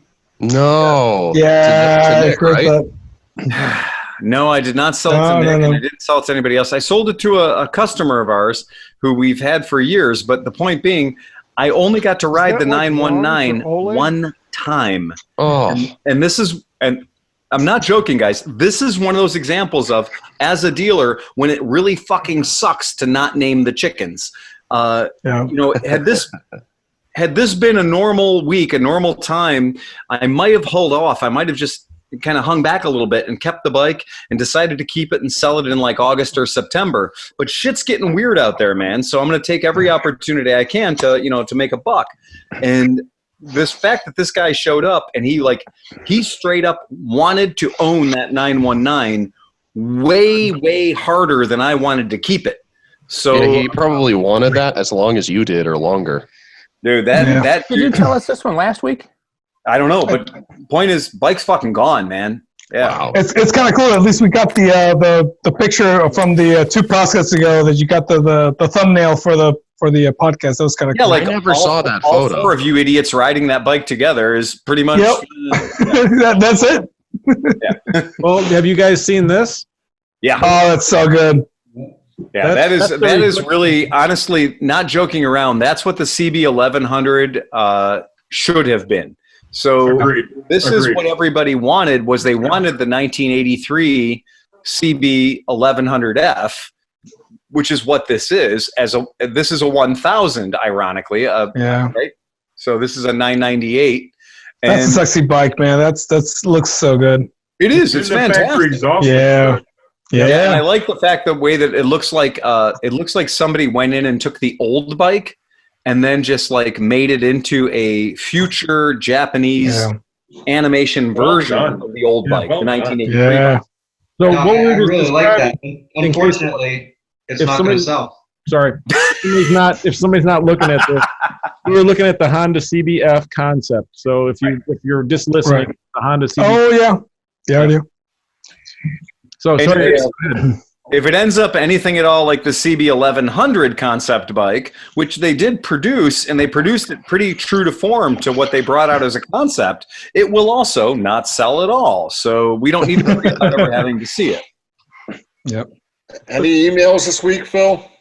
Or any texts or emails? Or Oh, you're talking about rant? Oh, right. Call red. Zoom ran. Zoom ran. Yeah. Give me a second, guys. Yeah, because there's plenty of it. We have had quite a bit of function. The one thing is, I don't know if you can see this, but one of the guys says they've got their AMA Vintage Days ride. It's an Adley, A-D-L-Y, 50cc. I'm just going to pull it up, and it's there. We lost a little bit because of the background. Focus, you fuck. But yeah, that's that. And, he said, thanks for the awesome podcast with its tips on dental hygiene, stocks, drink mixes, and of course, valuable motorcycle advice. So cheers to him. In that order. Yeah, totally knows what he's up to. The good news was we've had quite a few folks chime in. I don't know if you know this, but our podcast, our Patreon listeners, this week, we have been fulfilling Patreon dreams. We've been making dreams come true, and we've been sending all kinds of shit like coffee. Oh, the mugs and T-shirts, nice, and stickers and shit to people who are Patreon supporters at the $5 and $10 level. And this is proof that dreams do come true. In fact, we have been, getting folks chiming in on the Patreon account. Some of them are still confused as to thinking that the Patreon hotline number is actually a phone number that you can call me and have a conversation. No, we will bank those. Yeah, we'll bank those. He's binge listening. That's one of those. That's one of those things where we do definitely want to let people know that when you do chime into our podcast, Dave in San Diego says, thank you so much for the box of goodies. The art on everything is great. Any chance I could buy a couple of extra beer koozies? Yes. Fuck yeah, you could buy extra beer koozies. Call us at the shop. Call Renee, the lovely and talented Renee, at 216-795-5580, and she will sell you all the beer koozies you need. We'll make sure that you get plenty of fucking beer koozies. We made a lot of beer koozies. So there'll be plenty of them. You won't have to have any hard time finding beer koozies. The cool thing too, if you call the shop and ask for beer koozies, we are shipping right now. So we're sending stuff out every single day, and there's no shortage of a product available for you guys. Any dick pics that you've gotten recently? What's that? Dick pics? Not to show them, but I mean, just asking. Yeah. The wait for it. I'm gonna go through and check here. All right.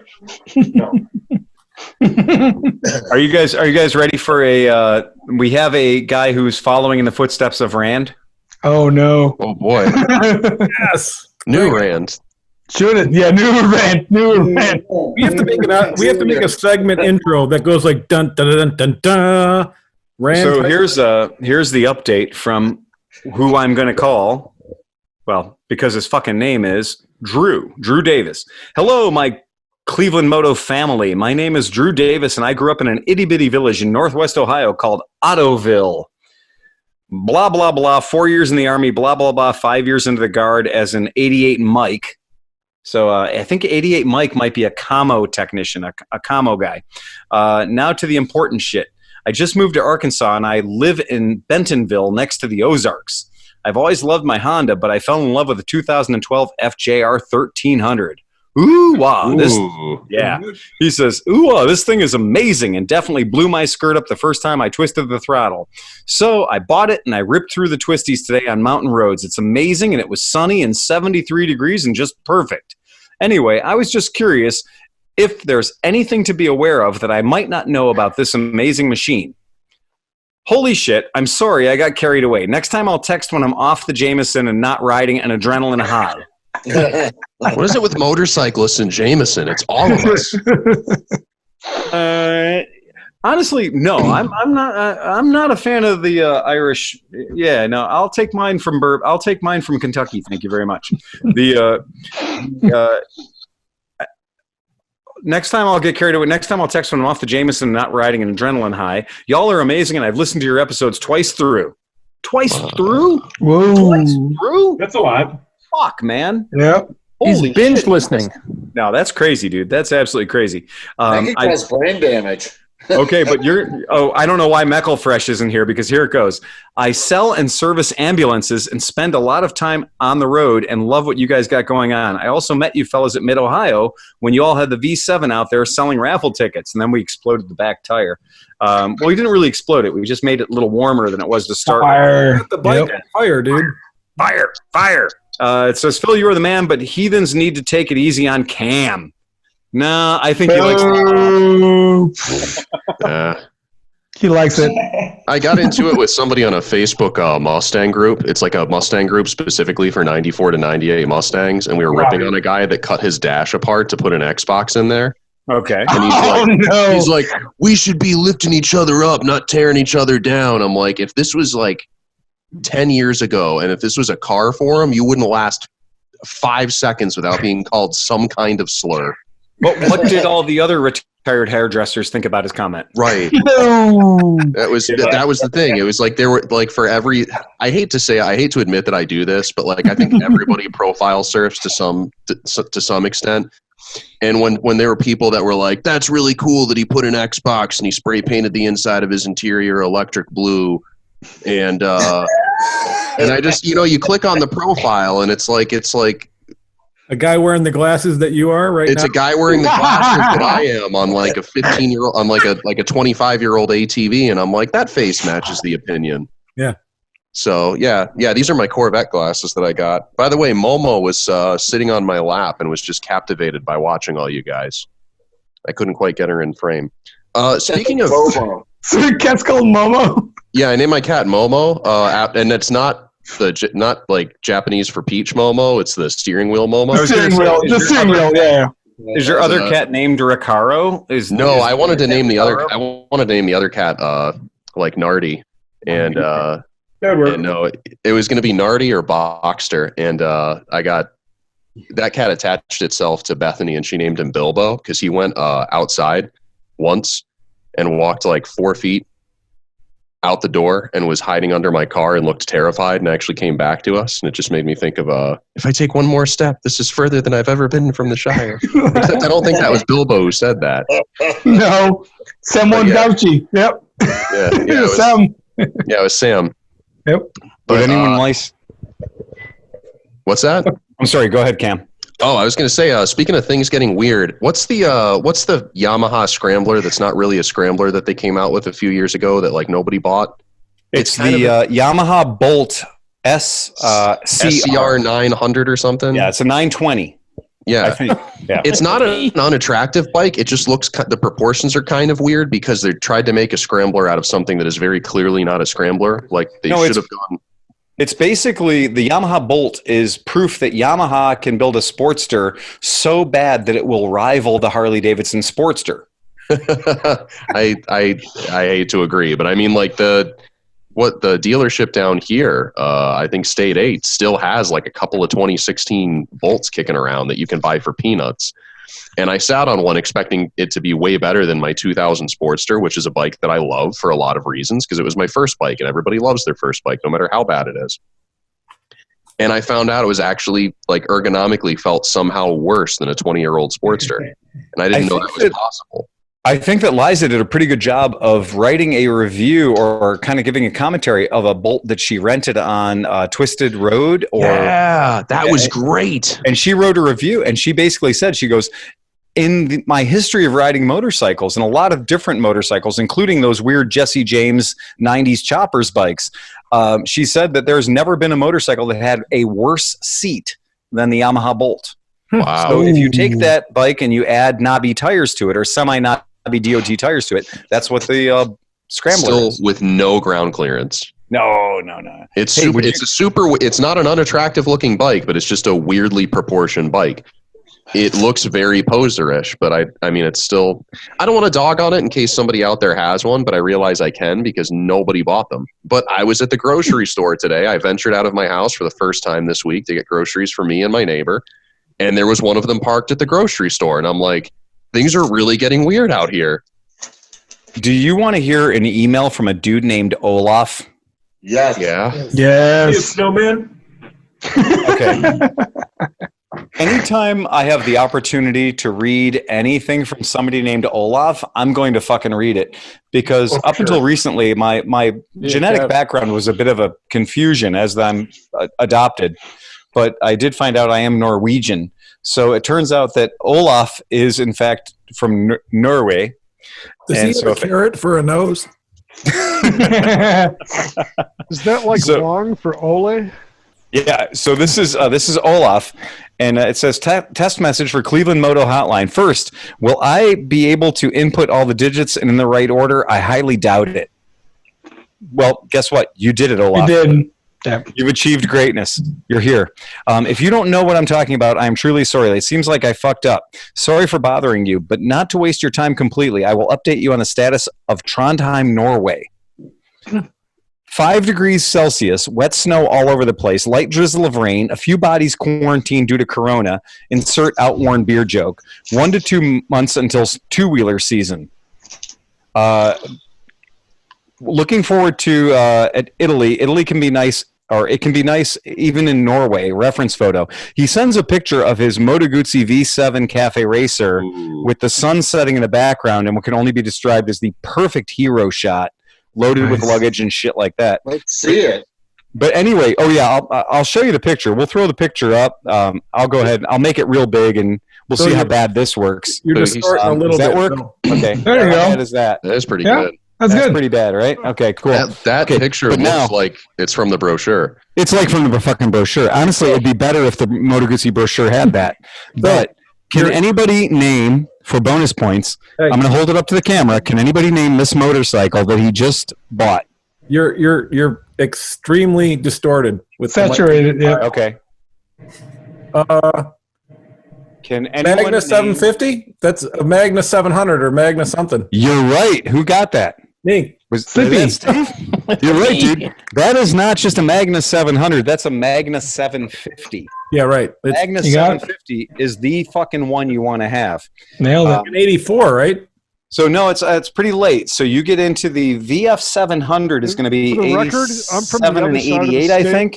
And then like at the very tail end, when they said fuck that tariff, 698 cc's, we're going to come out with a 750, a proper 750 V4 Super Magna designed by Arlen Ness. And so here it goes. He goes, time to make it worth my Patreon money. Anything I need to know about this ride? Good? Bad?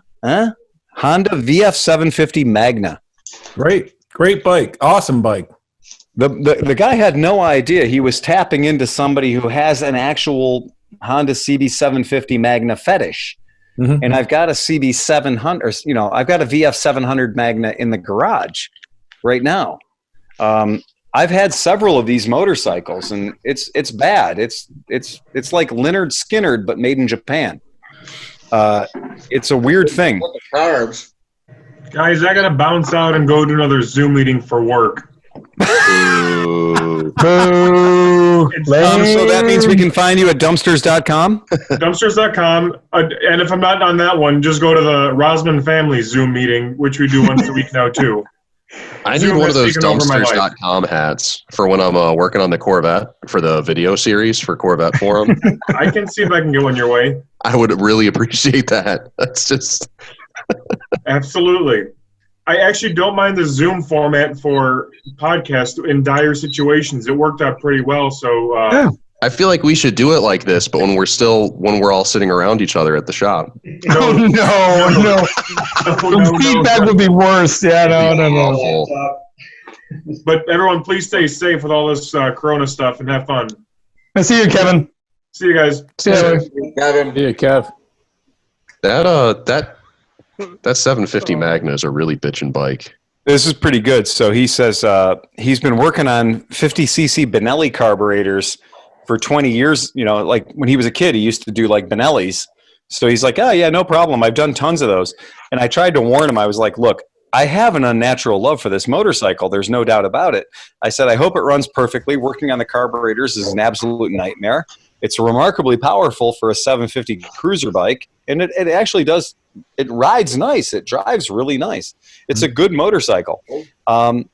So that's a weird thing. Like those the last year's VF 750Cs, those are pretty badass bikes. It's that Honda thing. It's like 2-year Hondas are always weird and rare, like the Transalp and the GT 650 Hawk and the GB 500. That shit's all weird. And the Ascots, they're all weird bikes, and they always hold their value.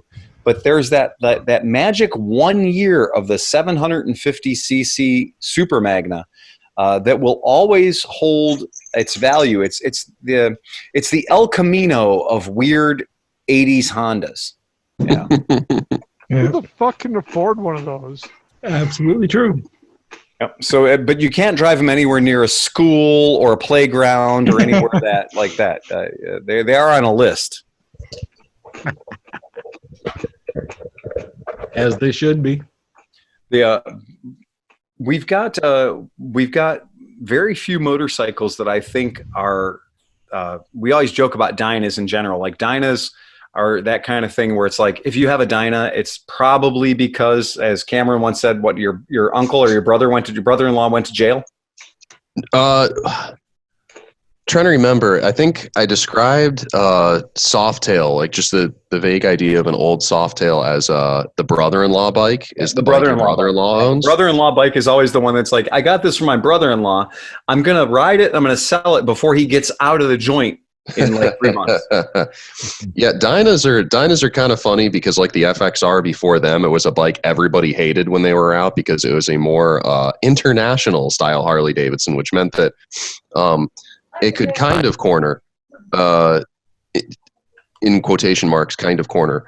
And it was kind of built to compete with, Japanese cruiser bikes that were doing what they were doing a lot better objectively at the time. And it was a bike everybody hated until they discontinued it and replaced it with something else. And then everybody decides they like it. So everybody hated the FXR until they got rid of the FXR and then thought, man, I really love FXRs. And then Harley started CVO and made a ton of money selling FXR2s and FXR3s and FXR4s in the late 90s, early 2000s. And can't have. What's that? You want what you can't have. Exactly. Yep. Exactly. And I think that's a lot of the charm for the Dyna too, because if people really did love the Dyna as much as they say they do, then Harley would still be making. They wouldn't have absorbed half the Dyna lineup into the new Softail lineup and axed the other half. I mean, the new Softail is, I say it's new, it's a few years old now, but the current Softail is not like half Softail, half Dyna. It's all Softail, but better. And they just got rid of Dynas completely. And now everybody decides that that Dynas are the coolest motorcycles ever made. So I think within the next few years, Harley's going to replace the Sportster probably with something imported. Yeah. And then I think the Sportster will go from being the starter Harley or almost a Harley or half a Harley or my wife's bike or whatever to, oh man, that's cool. That was the last real Harley. That's by 2023. That's going to be what everybody is saying. I guarantee it. I'll put money on it. And that might be a good thing for people who are considering about buying a motorcycle right now that can buy a motorcycle that is crazy fucking cheap, that in 3 years when they're done with it and they're bored with it, they might be able to sell it and make a fairly good amount of money. It might be the Sportster, because the best thing that's going to happen to the Sportster is when they kill it off. And you know, there's nothing that works better for the Harley customer than nostalgia. Yeah. You know, I mean, they've proven that over the last couple of years with all of they're going back to the AMF aesthetic, which I kind of predicted they were going to do. And I was surprised when they actually did it, and it seems to be working out okay for them. Yeah, it was one of those things is like, you know what, it takes a solid year of COVID-19 to make the swine flu look really, really appealing. Right. But yeah, I think you're right, Phil, because there's no shortage of Sportsters. You can find a Sportster even before all this COVID-19 nonsense, even during like tax season. You pick the worst time of year to buy a bike, which is when I bought my first bike, and I scored a Sportster for $2,300, and it's a nice bike. And, it's not a bad looking bike. I mean, it's actually a good looking bike. Yeah, and that was before I even cleaned it up. Yep. You know, it had a bunch of grime on it because the guy actually did touring with it. He maintained it, but like he wasn't like the sit and polish the chrome guy. He was the I'm going to take it out and ride it and take great care of it mechanically guy. And you know, there's a ton of Sportsters out there, but the second that we know that that is a finite amount of Sportsters, all of a sudden they become way more valuable. Right. Yep. You know, that finite amount could be 100,000, 200,000, 500,000. I don't know how many Sportsters they've built because I've got mine and that's all that matters to me. But I think if it's somebody that's been on the fence for a while about wanting a Sportster and then all of a sudden you can't get a real American-made Bald Eagle Sportster anymore, and the new entry-level bike is objectively better, but it's imported or what have you, then the Sportster turns from a $2,500 bike into a $3,500 bike, and then. Well, speaking of that price range, Phil, did you see your best buddy? They released this. Hold on, let me see if I can get this up. You guys see this thing? Oh shit! Yeah. So I regret to all kinds of press on this shit. Look at that. Yeah. Wow. So if I got my TW200 and did what I want to do to it after sitting it in the back of my garage for a year, torn apart, half done, that's exactly what it would probably look like. But this is electric. That's not a compliment. That's an electric bike, though, from our buddies at Cleveland Cycle Works. They need to go away. They really do. I'm tired of my city's name being attached to some of the shittiest motorcycles ever built. But you know what I'm curious about, because obviously I think everybody that's here in this room, this virtual room, everybody that's in this room was invited to the launch of that product. And raise your hand if you went. Nope. Okay. So wait, I forgot. What are we talking about for people that are just listening? It's the Cleveland Cycle Works Falcon? Is that what it is? Right? Yeah. Well, electric bike. Yep. Yeah. But you know that Thunder bike is Falcon like Power Wheels. That's like Power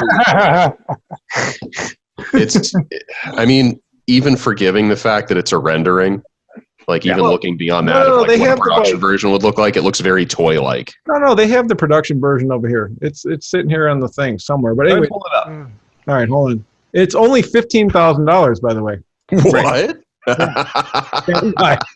Stand by for action. Hold on. Stand by for more data. Yeah. Well, when I was Cleveland Cycle Works, really got me crazy because at the Chinese food restaurant, they had all their bikes from another Chinese company pinned down the wall.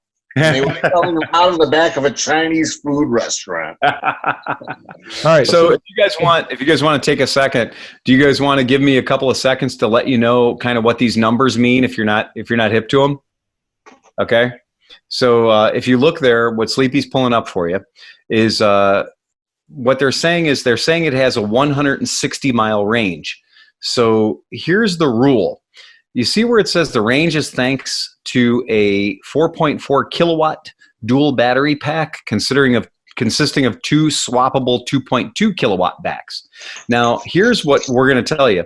First of all, this bike has 29 pounds-feet of torque. So 29 torques is not a ton of torque in the electric motorcycle industry. To give you an idea, that's about 50 less torques than a $9,000 Zero FX or FXS. And based on that, hours less and 2 kilowatts less battery pack. Well, yeah, considerably. And the current Zero standard is 7.2 kilowatts, which gives you 80 miles an hour, actually 88 miles an hour, and if you're Steve Hoffert, about a 91-mile range.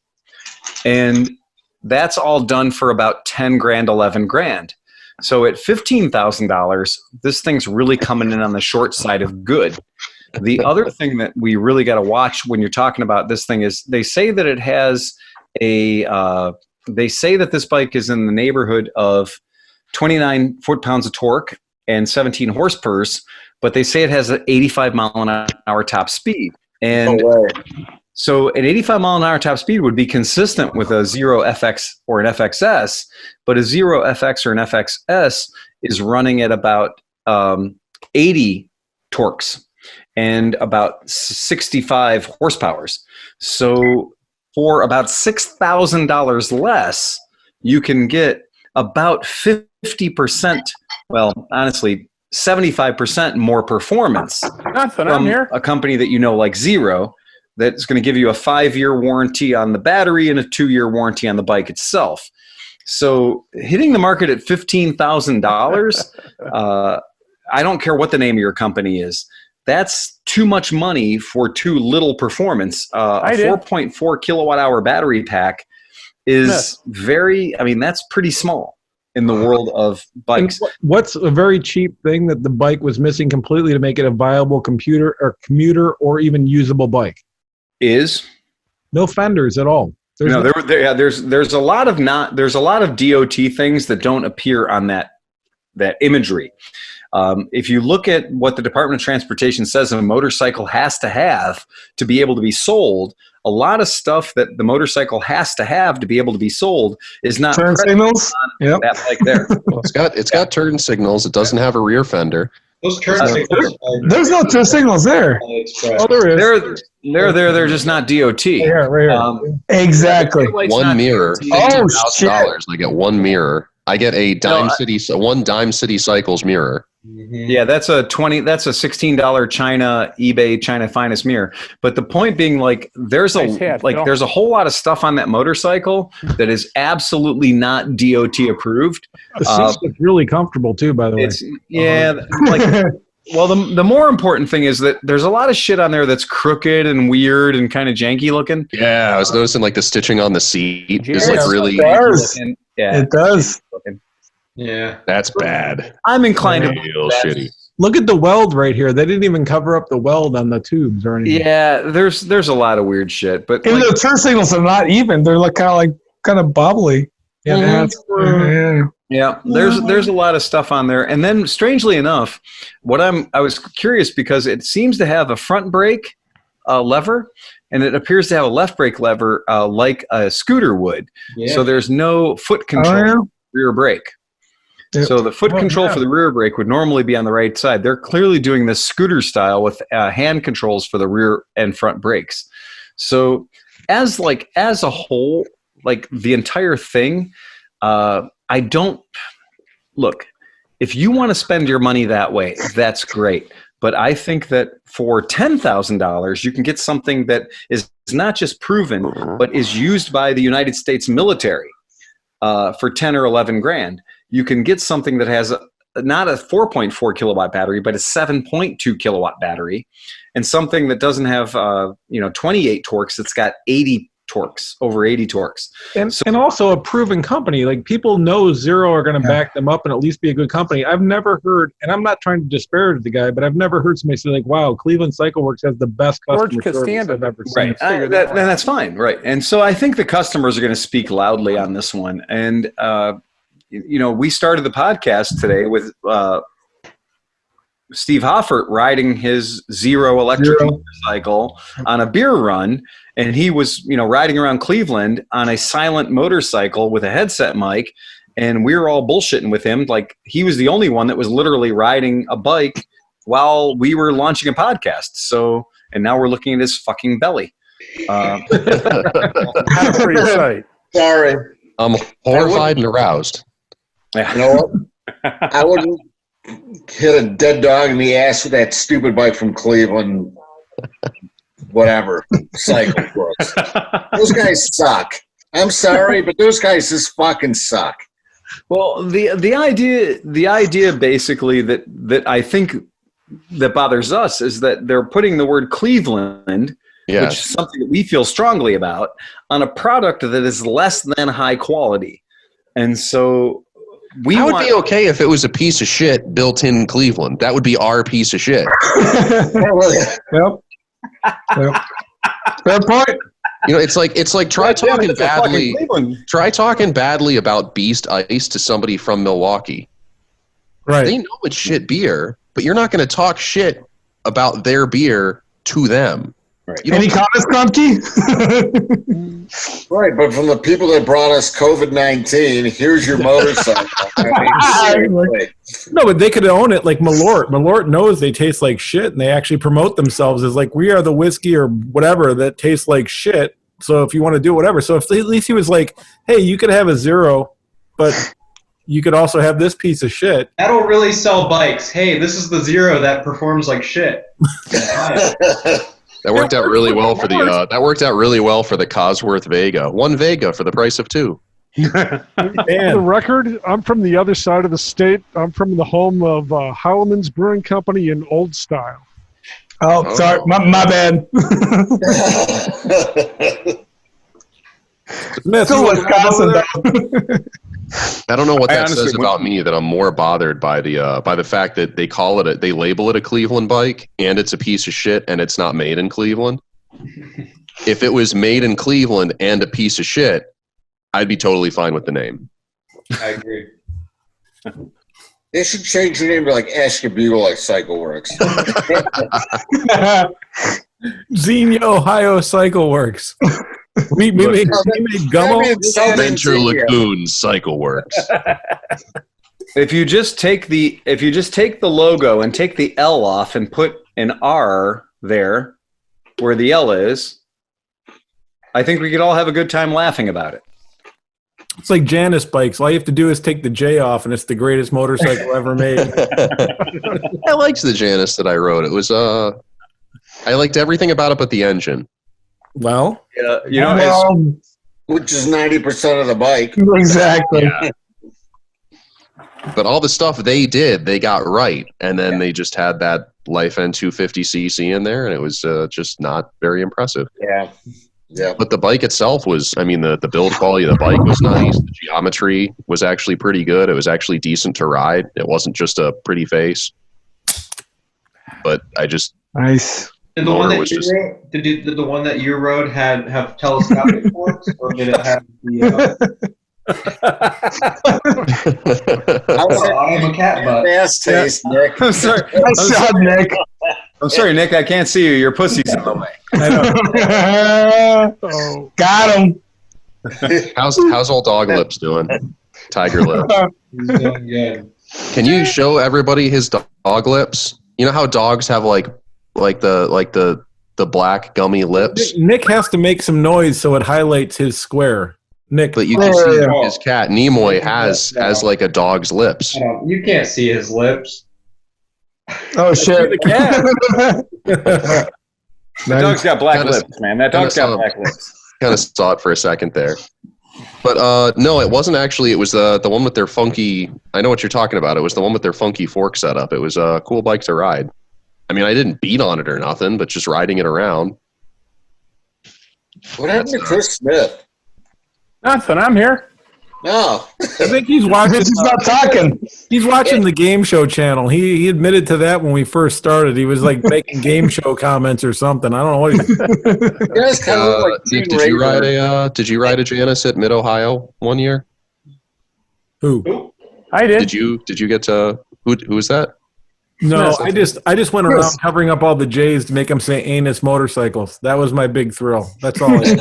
Who the fuck can afford one of those? Plus, Yeah, we're they're gonna like get a lot of $8,000, I rain, think. And the rain's For a gonna clear off the road 250 from the salt. Lifeline motor, you can buy the motor for $725.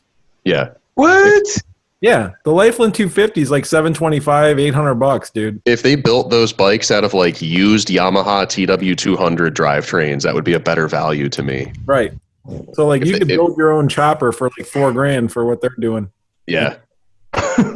I still think they're cool bikes. I appreciate like what they do. I think they're built pretty well. It's just that motor is a real letdown. I'm in the same boat with you, Steve, where it's like I wouldn't pay $8,000 for anything with that engine in it. Well, no, and they did a documentary. They did a Janus Motorcycles documentary where these two dudes were like, we built mopeds, and we were Nice hat, Phil. Moped, like force about mopeds, and we decided to build our own motorcycles, and like it was kind of cool, but at the same time, it was so hipster that it hurt. Like it hurt. Yeah. It hurt. You know. But I mean, think of who they're selling bikes to. Who's actually buying Januses? That's their market, unfortunately. Jani. Are they really though? Are there hipsters that have $8,000 for a 250cc motorcycle? I've seen at least one out in the wild. Yeah. Have you? Yeah. I haven't seen a single one here in the Cleveland area. I mean, I'm kind of aware, and we do the DGR rally. We do a bunch of events. I haven't seen a Janus showing up at anything that we're doing here in Cleveland. So, has anyone seen one around town? I've seen one in Highland Square in Akron, so that's kind of a trendy area. But Phil, when you have that hat on, your name instantly goes to Gaylord. And you have to sing Edelweiss at some point soon. Can I get noise because nobody can see your hat? All right. Yeah. Okay. We've got it. We got it better set up now. I think this is a more representative identity. So, Cinch, to answer your question, all the people I know that have told me that they had, that they've seen Januses out or in like San Francisco area. So like, tech startup country. So it's guys my age or a little younger that have a ton of money because they sold some dumb app that rates like public restrooms called Pissable or like whatever. And they've got more money than they know what to do with, and they just buy stupid shit. And they don't have like a ton of space. So I see a lot of guys buying. If it's a weird motorcycle that you're like, nobody's buying that. No, it's some late 20-something in San Francisco from a tech startup. That's who's buying that motorcycle. So to your credit, I used to have an app where every time I'd travel for work, I'd check in when I pooped, and then I'd rate the shitter that I was at. It was like the public shitter rating service. No way. That really exists? Oh, it really I mean, it's a good idea for an app. Like if you've got to go to the bathroom somewhere and you've got a few choices. It really was, because like if you're at the airport, right? It would be like, if you're at gate 23, that bathroom's horrible. It's way too crowded. Go to gate 15, and there'll be a nice family shitter that you can sneak into and have a good time. Like it's a nice family shitter that you can. They need to interface that with Google Maps so that it has real time. No. Google Sewer View. Fucking millennials. No. And the thing is that you can tag pictures, and so there were so many people that just took their feet. There was like all these feet installed and everything. Oh, gross. What I like your background. Austria are we in? Yeah. Where are you at, Phil? We're doing a little. We're going to do a little sightseeing. We're going to do a little Landtreffen here at the Zugspitz. We're going to yodel? Ja. Hier in der Luxsteite. Oh, ja. Ist ein schöner Tag hier in die Bavaris Alpen. Ja. No, that's not the... Sleepy, don't put that one up. Wir sind hier auf der Glossglockner Alpenstraße. No, Come on. Yeah, two Phils. Back to me. Oh, wait. Yeah, there's the Now go to Phil. Nice. That's awesome. Oh no. How do you change your You need to background? bring some of those. It's only on laptops. Change Tech post, savvy. You have to change hack into the whole Robertson, system, Dustin buddy. Got to hack into the mainframe. Yeah. Matrix, man. There's a little Indian guy I contact. I contact a little dude in India, and his name is Charlie, and he's from Kansas. Charlie. And he says, "Oh, hello, my name is Charlie. I'm here from Texas. Can I help you?" He says, "Can I help you? This is Charlie. I'd like to help you very much." I'm sorry, that is racist as shit. But India, by the way, with this whole Corona thing, India has locked down their entire country. And if you watch India videos, the way they have it is they have goon squads running around the country, and these goon squads have sticks, and the sticks are about 4 feet long. I saw that. Yeah, just whacking the shit out of people. Yeah, if you're out on the street and you're not supposed to be, like if you're not in a tuk-tuk carrying clean water or toilet paper to people who desperately need it, what am I talking about? They don't have toilet paper in India. They just use their hand. And if you're out there on the street, they're going to assault you with these sticks, and you watch these videos of dudes being assaulted with sticks like they're 9 years old, and they're shamed. Yeah. Oh. So wait, that's offensive, but not the big ass sombreros that Nick and all the other assholes had earlier. Come on, like, man. like you being here makes that acceptable. If we had an Indian guy on the podcast, so I'm a token Mexican, then it makes everything fine. All right, cool. Okay, I know here a we Mexican go. dude. I know a Mexican to be the dude. joke. I know the one Mexican guy. That makes it all good. Yeah, all right, cool. I got it. That's like because I own a Harley Davidson, I can't be accused of homophobia because I'm the token. Got it. Nice. All right, cool. Oh, dude, we all ride scooters. We're all gay. Yeah, we're all gay. Yeah, exactly.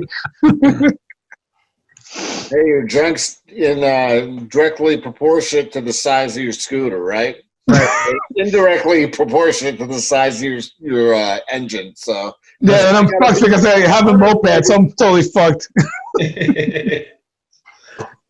That's why maxi scooters rule, and I will never get rid of the BV500. It just makes my dong so much bigger.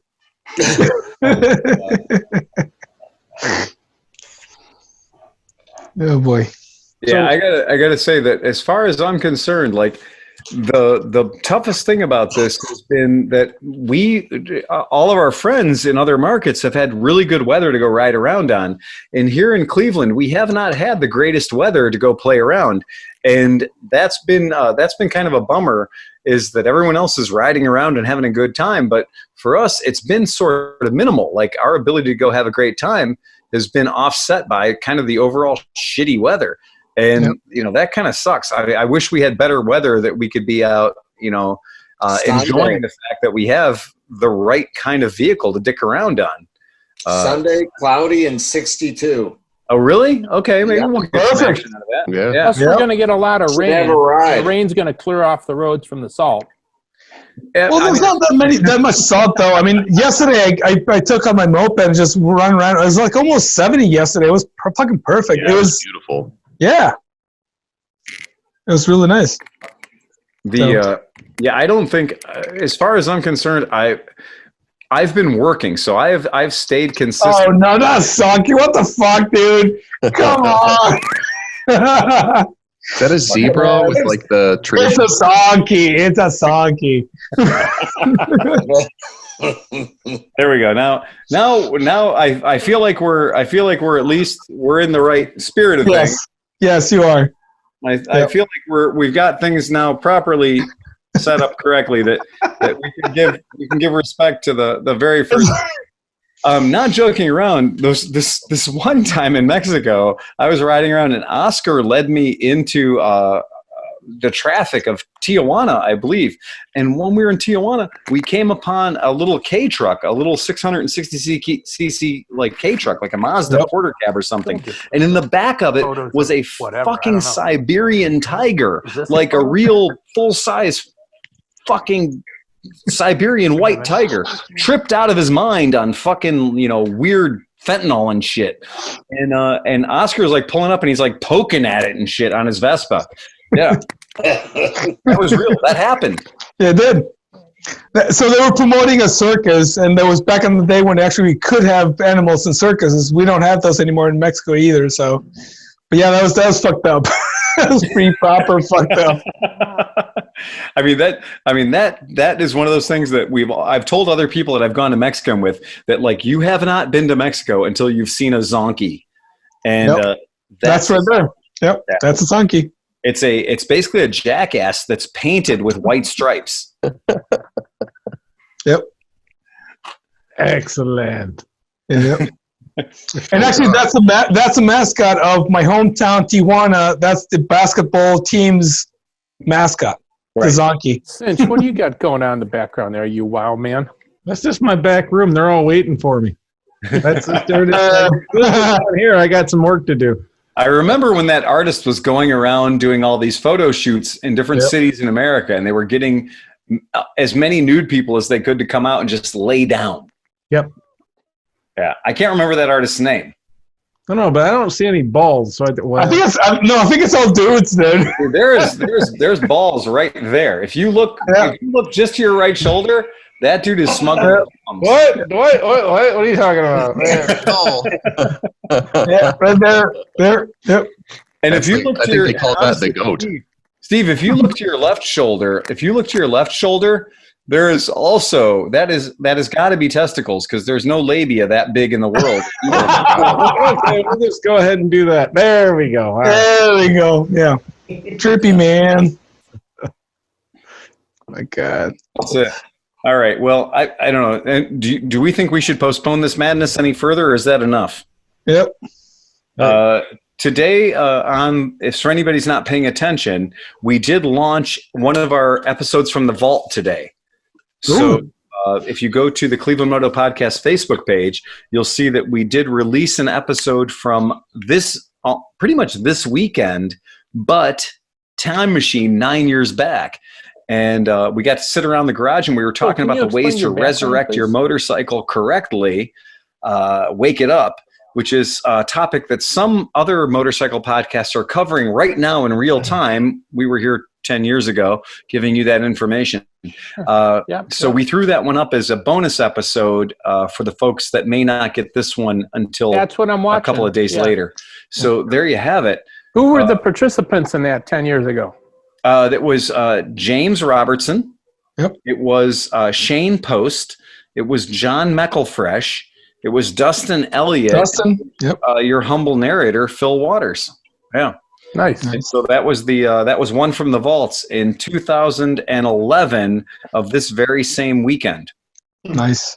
So we need to bring some of those people back. Shane Post, James Robertson. James. I agree. Yeah, and you know what's funny is I listened to that podcast, and James is remarkably good in that podcast. Like, don't let James sell you short. He's fucking great, and he brings a lot to that.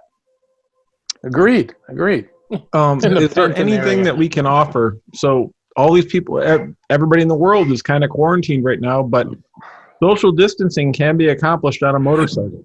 Yes. Maybe we shouldn't talk about that for a second. Like, it's a great way to get out into the world. You're not going to be within 6 feet of anybody. You can enjoy things, see things, get fresh air, take your love.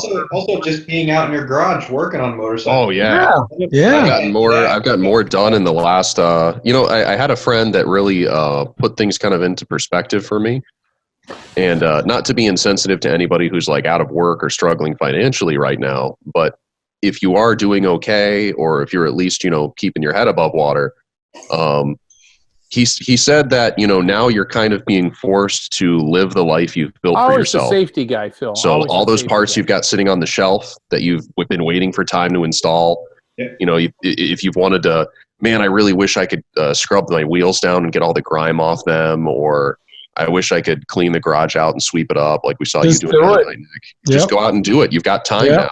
And enjoy it, you know, and get your mind off things for a little bit. And also, unconfirmed by Johns Hopkins, but apparently coronavirus cannot survive with the smoke from a two-stroke. So if you've got a two-stroke, you have to ride it on the street. Perfect. I mean, you're doing your neighborhood a favor by gassing out the neighborhood. It's like the mosquito truck. It's not a bad idea, but if you are concerned about, if you do want a list of shit that can survive two-stroke smoke, this is exactly what it looks like. So this is what it looks like to have anything that survives two-stroke smoke. A selkie? I think Oscar is a good example. Hey. But seriously, like, how good is it for your mental health when you're stuck inside? If you're like, I'm working from home right now, so like in the area I'm in right now, I've been in all day, whatever, and like I'm enjoying this. I'm hanging out with you guys and everything, but it really is good for your mental health to get into the garage, to get on a bike, to do something, to get out of the house and like do something. It's really good for you. I was talking last year, doing kind of like a year in review of last year, and I was writing about how I experienced true contentment last year for the first time in my life, and how I also experienced a completely clean and organized garage for the first time in my life, and those are absolutely related to each other. Yeah. Pregnant. That's a load of shit. Nick, how much better did you feel when we came over and swept your garage out? I can tell you right now, I feel pretty good, and my garage is a disaster. Yeah, but you'd feel even better if your garage was clean. Unproven. I'm bored. I'm lonely. Can I give out my phone number for Harley questions? There you go. Yeah, screw yourself over. Come on, go throw it in there. What are projects that everybody's working on during this thing? Does anybody have a project? Like, I'll start. Like, I just went over and I fixed the choke.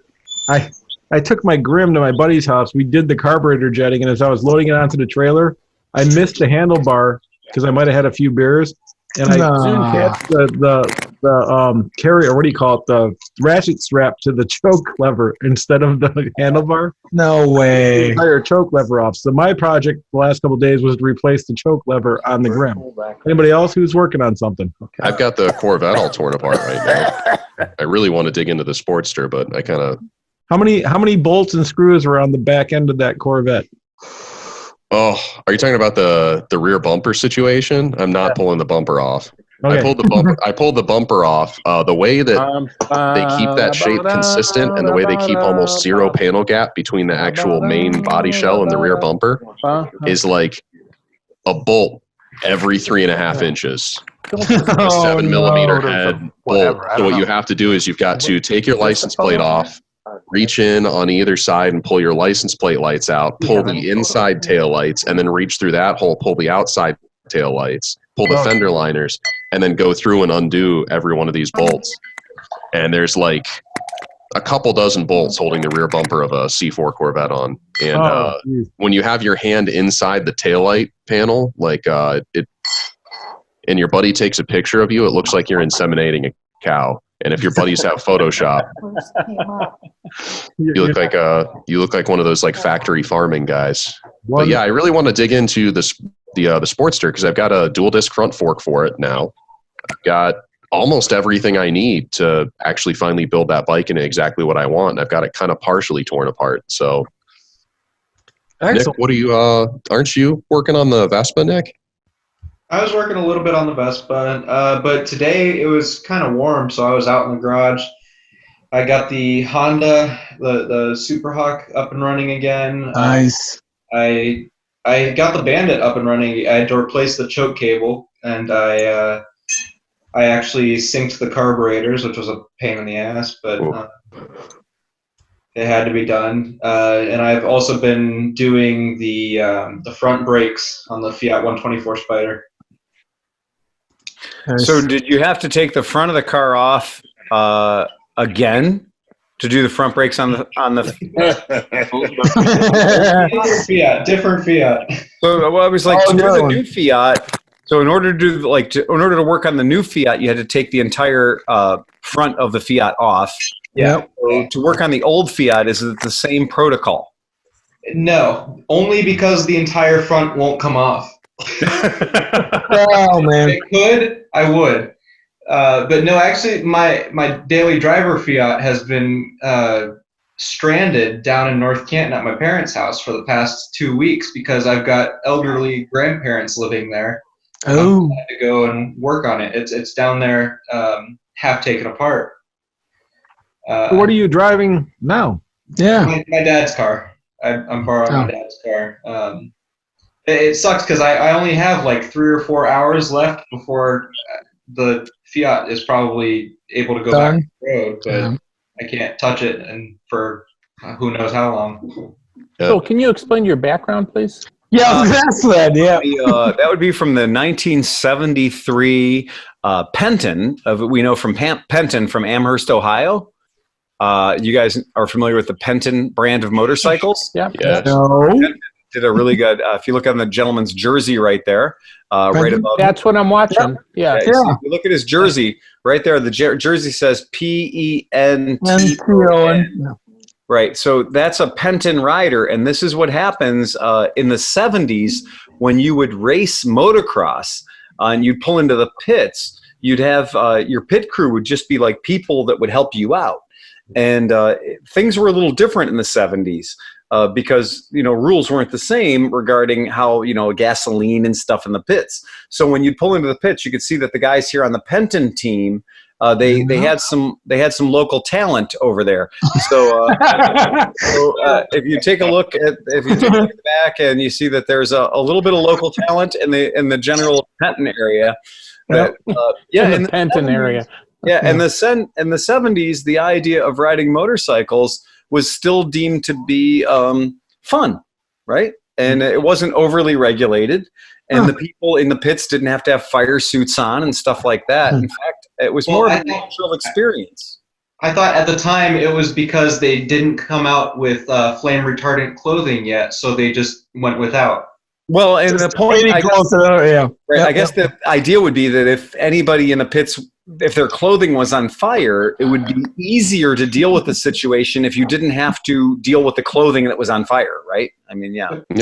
I just think it's a good idea for safety. I think skin is a lot less flammable. I think as a whole, clothing. Well, and also always the safety guy, Phil. Always the safety guy. Always. And realistically, there was a whole change because 2 months after that picture was taken, there was a fire. And then a week after that, a lot of ladies were like, "Oh, I'm going to start shaving because it looks." Yeah. So that's how that trend started. That's how evolution. There you go. Kawasaki. Now, Kawasaki went for a different thing with their team riders. Team Kawasaki went with the idea was aerodynamics. And with Team Kawasaki's riders in the 70s, the idea was that, that like that whole Cannonball Baker thing, the best way to cut through the air is to not have a bunch of fabric impeding your ability to go down the road. So if this is demonetized, I think it's worth it. Yeah. Kawasaki. Thumbs up. Think about it. Like, when you do hit pavement, you want to slide. So if you're covered in grease, you're going to slide a little bit, right? Fair game. Woof. Yeah, woof is right. Woof, exactly. So Dan, also, you got a new bike. Are you working on your new bike? What did you get? I got a 72 Yamaha SC5 200cc two-stroke. Nice. I don't really think it needs much. I've got to sort out the rust in the tank and the carbs, but it seems like it's in good shape other than that. So it doesn't need jugs or nothing like that? It's all good to go for a while, or what? Phil's got the jugs over his shoulders. No.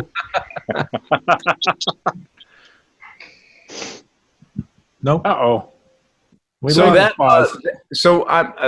Daniel, if you could, that bike, that was a bike that we had around the shop, and we did, that was a bike that I had ridden around. I bought that bike in Ohio, and that particular machine, it always ran great. I mean, that bike was a good, solid machine. So, I mean, I think that's a good one.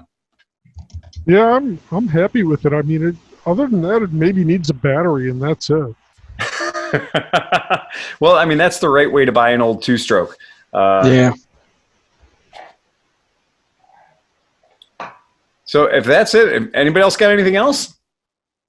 I think that was it. That was our first ever Zoom podcast. Zoom Coronacast. What? The Coronacast. Coronacast. Boop, boop, boop. Yeah, the Coronacast is legit. Well, we did do our part to like stay safe, you know, and like none of us have symptoms or anything, but we're still trying to follow the recommendations. Do the right thing. Follow the rules. Yeah.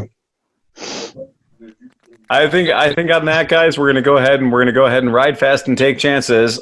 I'm gonna